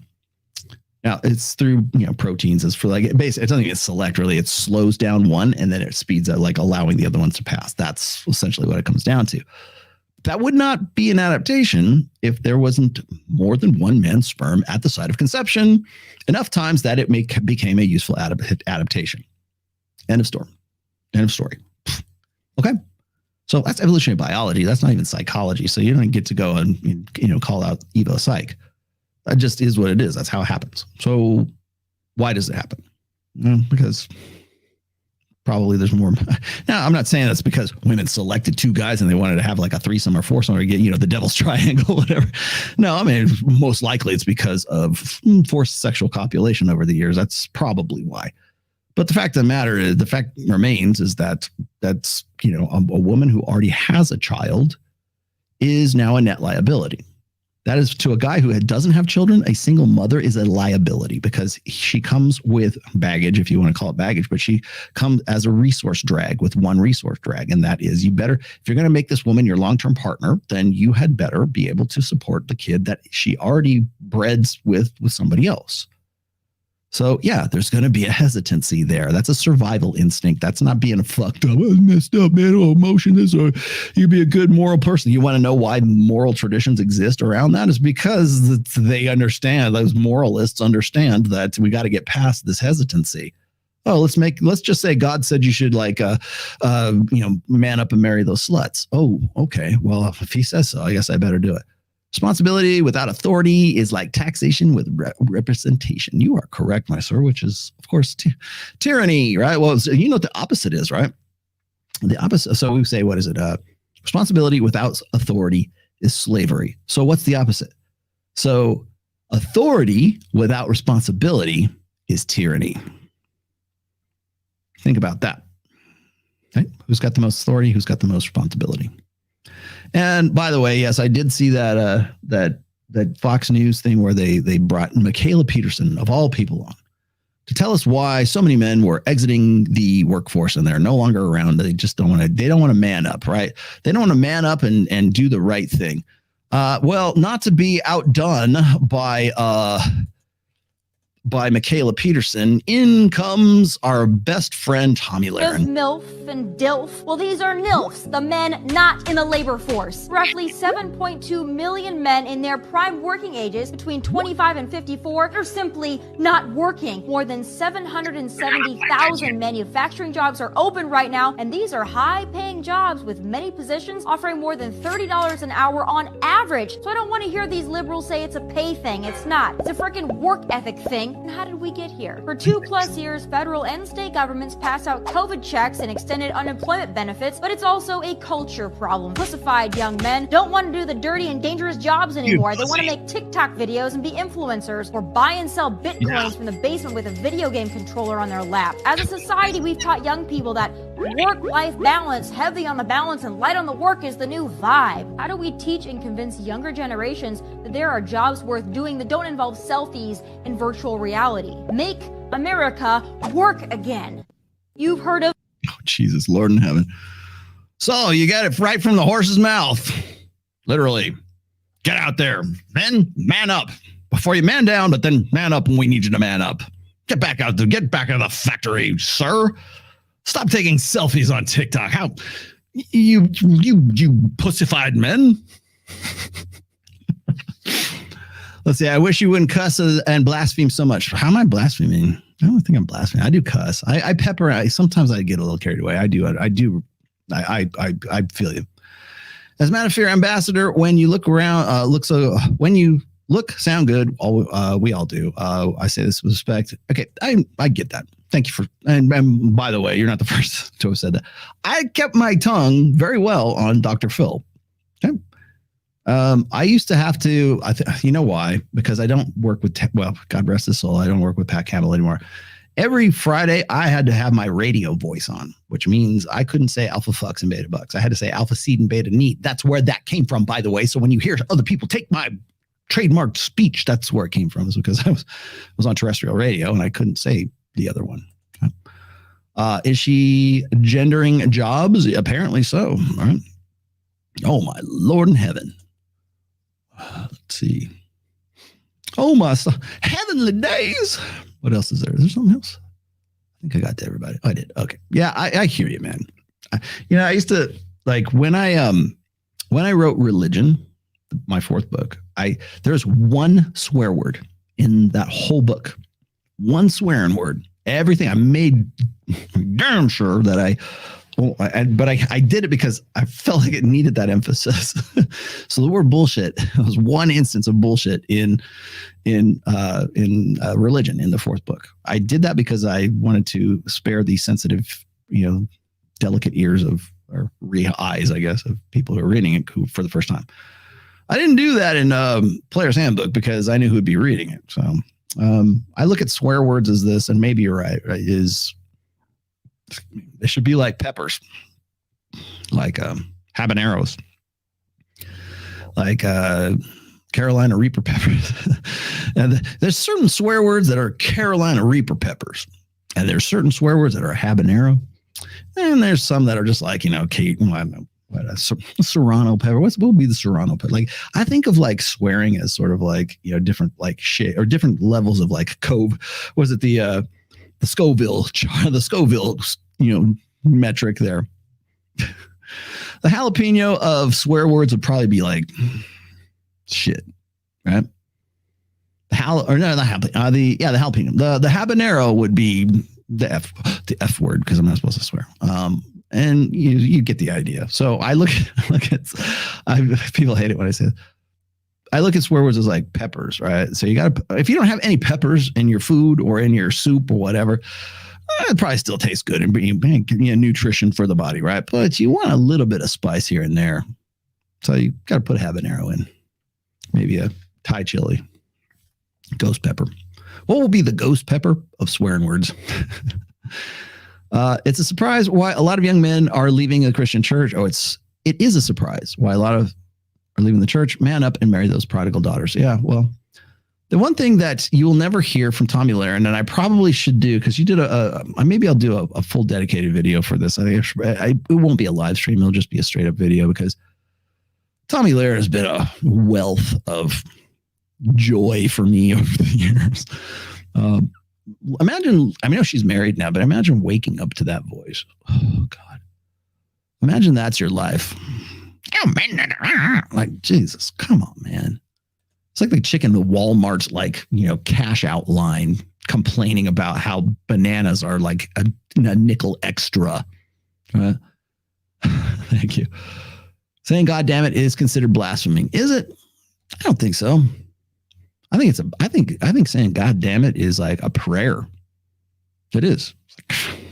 God damn this thing. Maybe that's not how you're actually doing it. I think people don't understand how, the 10 Commandments, what is it? Thou shalt not take thy Lord thy God's name in vain. That's not said. I mean, maybe it kind of applies to it. Say, God damn it. Oh, you broke the first commandment. No, taking the Lord's name in vain is pretending to speak for the Lord for you, speaking for yourself, but trying to pretend that you are using the Lord's authority to get something done for yourself. That is taking the Lord's name in vain, which a lot of people do. You should really focus on that rather than saying, God damn it. If I say, God damn it, sometimes that's the most holy prayer I can say. But I don't know. That's me. I have a faith. I really do. Go read my 4th book. You'll understand. Let me grab what else you got. So anyways, getting back to Tomi Lahren. Again, the idea that men are just like exiting the workforce because they're lazy and they just they're mining crypto. Yeah, they are. In fact, me and Miguel and probably Charlie are going to be in Miami sometime in May. I think the middle of May. We're going to be hanging out with all those lazy motherfuckers there. That's the ghost pepper of swear words. In Miami for the Bitcoin conference. You know why? Because they're there with a lot of money. They're not working industrial. Why would they go do that? That's not because they're lazy. You kidding? What's their incentive, Tommy? What do you do for a living, Tommy? Are you out there busting your hump? Working in the car factory? Are you a UAW union member? Are any of your family? What? Here in the very rural parts of Georgia, you'd be considered an amateur regarding cussing. Hell yeah, I would. I know what you're saying. Trust me, I lived in Florida long enough and I'd be close enough south where I say shit too many times on a minute basis. Well, it's one thing to use there are people who you can tell that they're ignorant because that's all they do just to emphasize what they're saying. It's like effing this and effing that and N-word this and N-word that. Right? Well, if that's used to cover up the fact that you have no knowledge or you're ignorant of things, it's hey, people can relate, but I don't know. I don't think I use that many. I use swearing words here, but if you were talking to me in person, I rarely use swear words unless I'm trying to emphasize, not to hear my wife say it, but yeah, I look at swearing as putting peppers in the soup, none. And it's kind of bland. It's just a few. If you put too many in, then it's too hot, and then it just tastes like shit, which is the jalapeno of swearing words. So there you have it. Yeah, again, Tomi Lahren is ignorant, completely ignorant, and I love how she jumps into the. I love how she jumps into the idea that it's guys who are just jerking it off to porn and just sitting around on their stimmy checks. Do you even know what you're talking about? You have no. I don't have enough time to do it. It's a complex topic. I would love to get into this with say Aaron Clary. I might do a double episode with Aaron at some point. Tori, what are you sending me, Tori? Oh, Tori actually did it. Okay, Tori, here. You know what? Let me copy the link to that, and I will put it in here for you. There you go. This is Tori's expose on, at least partially, on this guy. Guilty. That's why that's for you, Tori. Thank you. Thank you for doing your duty. All right. I'm going to exit now. I do want to inform you guys of a couple of things. First is I'm going to do my damnedest, which is what pepper would that be? It's like a green chili pepper. My damnedest to get Dr. Red Pill, Dr. O's on the show as soon as he gets back to me. Again, I lost contact with him. I don't know. It might be because of the devastation that's in Istanbul or in Turkey or wherever they're at right now. I don't know. Dr. Red Pill, I know he's done some Instagrams, so I can't imagine it's he doesn't have internet connection, or at least he has cellular connection, I think, because I've seen some of his Instagram videos and I don't understand what he's saying because I don't speak Turkish. But Dr. Red Pill, Dr. O's, contact me, get a text to me, please, as soon as possible. And I would very much like to have you on solo so you can let us know what's going on over there, because we have to care for our people. We got to care, especially we don't leave our people behind. And I know there's a lot of guys in Turkey who want a Turkish version of the rational male. Maybe this will like kick me in the ass, which is the jalapeno of swear words. But I will do my level best to get him on, considering the constraints of what's going on in Turkey right now with the earthquakes, which just absolute, utter, catastrophic death toll and devastation over there. And as soon as I can find it, and I'm going to, as soon as I have the conversation with the Dr. O's, as soon as he gives me a charity, like a link or donations that he's good with, that he approves, that he knows the money's going to come out to there and it's going to help aid the people there, then I'll get behind that. I'll endorse what he endorses. I just got to be careful of it's like disaster profiteering, and I don't want to send money where it should not to go. So as soon as Dr. O's gets back to me, I will. Thank you very much for that, Ed. I love you too, brother. So as soon as I get that, but again, we take care of our own. Andrew Kibe, I also know, has been in hot water lately. My Kenyan brothers too, just to call out the people. See, the rational male is an international phenomenon. I don't know if you're aware of that. So, So anyways, as soon as I know some information from Dr. O's, I will pass that on to you. Now, one other very exciting thing that's happening, I'm going to leave you with this. Yeah, we're going to get into we'll end with a good song. But people have been asking me, I said, Rolo, what is that song at the end, the outro of your show? Now, I used to do Black Mountain. That was another one, but now I've been pushing out what's now the theme song for Access Vegas, which is by Jevani Sanders. I might try to get Jevani to Vegas and actually have a one-on-one face-to-face interview with Jevani, because he's a very interesting guy. He's funny. He's plugged in. He's very much red pill. He's just a good all-around guy. I don't want to call him a kid because, okay, so he's a kid, but he's a good dude. He's a very talented musician. He can play like multiple instruments, very good at what he does. And I really liked his music. And so it's kind of like a Kevin Savo thing. I kind of want to promote him. I've been trying to push forward. I've been doing some collabs with him. And one of those is what you're about to see here in just a second. People kept asking me, Rolo, when's that song going to be available on Spotify? You keep putting Jevani's Spotify profile at the end. And yeah, I do. It's not available. The demo version's available right now because I didn't want anybody to take my theme song. But now that the production is done and it's gone through mastering and everything else, it's ready, but we're going to release it, or he's going to release it. I mean, he's going to release it. All money goes to Jevani. Okay. So if you're downloading it or you put it in a playlist, it's all that is going to Jevani. All I did was just help. It's going to be released on Valentine's Day. And it's called The Best Head of My Life. You guys already know that. It is the theme song for Access Vegas. And it's also, I'm encouraging him to do an entire EP this year, at least a 4-song EP. You know that in Trial of Ascension, my band, we always do a 4-song EP. Usually we drop it in the summertime. So we're actually writing now, and we'll record it probably around May, and then we'll drop it right July or August or so.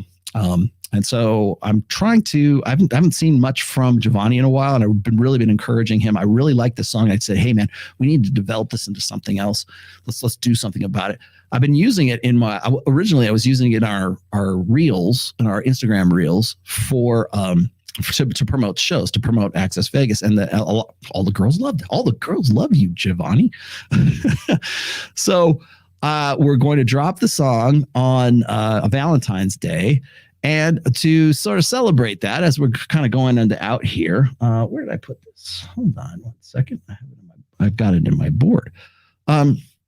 So I'm going to say farewell because it's Super Bowl Sunday and I want to go catch at least the last quarters of the games here.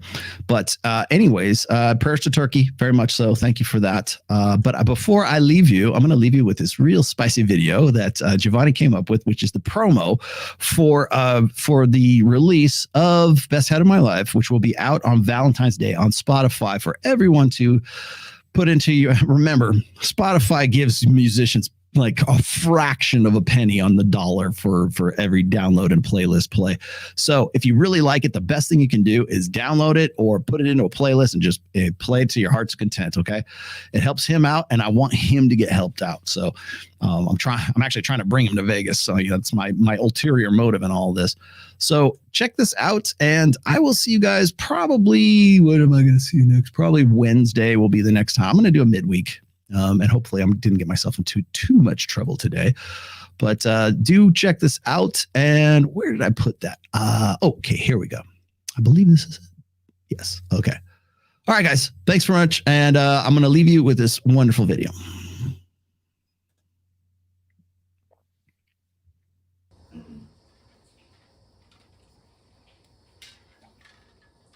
Hey, dude. Hey, what you doing? Trying to figure out how to tell this girl I want to fuck her again. Hi, I would like to fuck again. Would you oblige? Why don't you just tell her? Well, you see, the first time we had sex, it was my actual first time, and it was like bad, like really bad. Lame. You know that means you too, right? No, I'm better than you. Why don't you write a song about it? Now we're fucking in the bathroom, tearing up every wall while I got your. What's up, dude? What's that tasty jam I'm hearing in here? I wrote a song about it. No, you didn't actually write a song about it. Yeah, I did. Sounds like this. Well, wait, what? Run me up and down like a pony, turning up my soul, getting messy, working up and down on your body.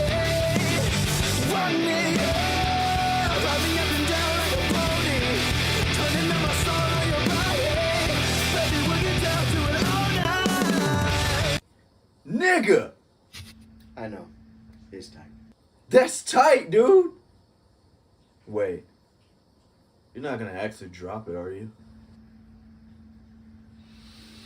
Maybe we can fuck again, and maybe things be different. Goddamn, baby, one more again. Won't you put it on me one more again? 'Cause I need to know. And maybe we can fuck again.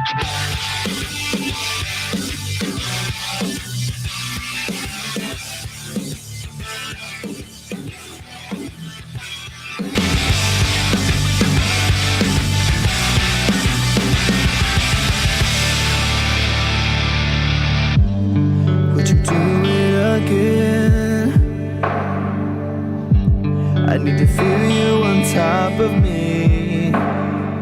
It was my first time, but I was just a kid when we met and went to bed. It was my first time. What do you expect from me? I'm breaking up the rules now in the game. I've got some new tools. Please do the same. Time came by. Over like a matchbox stereo. Time to get my thoughts now, let go. Bound to keep me up all night. But maybe we can fuck again, and maybe things are different. Goddamn, baby, one more again. Won't you put it on me one more again? I need to know. If maybe we can fuck again, then maybe things are different. Goddamn, baby, one more again. You could have the best of my life. The best of my life. Now we're fucking in the bathroom, tearing up every wall while I got your hair. While you're screaming my name. She was swinging in the bedroom, whole time stopping and sleeping with her hair like she's Claudia Kelly.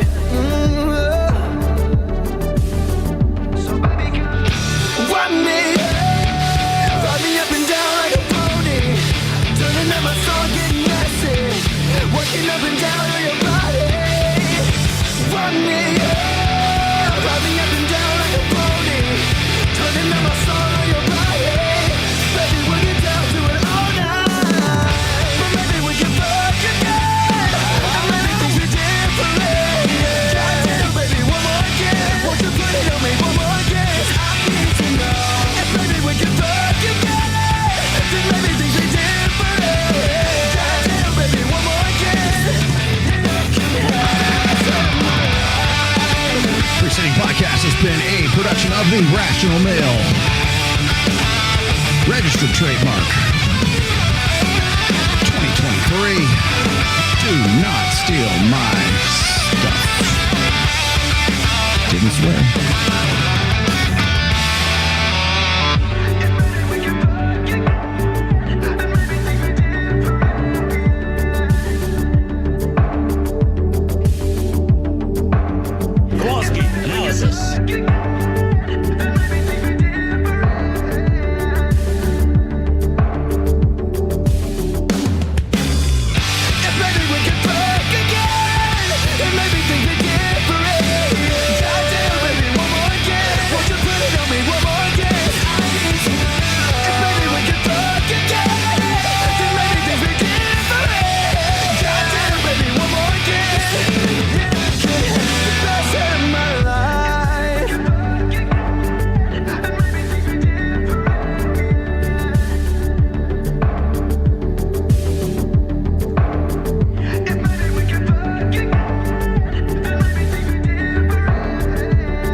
Flawless victory.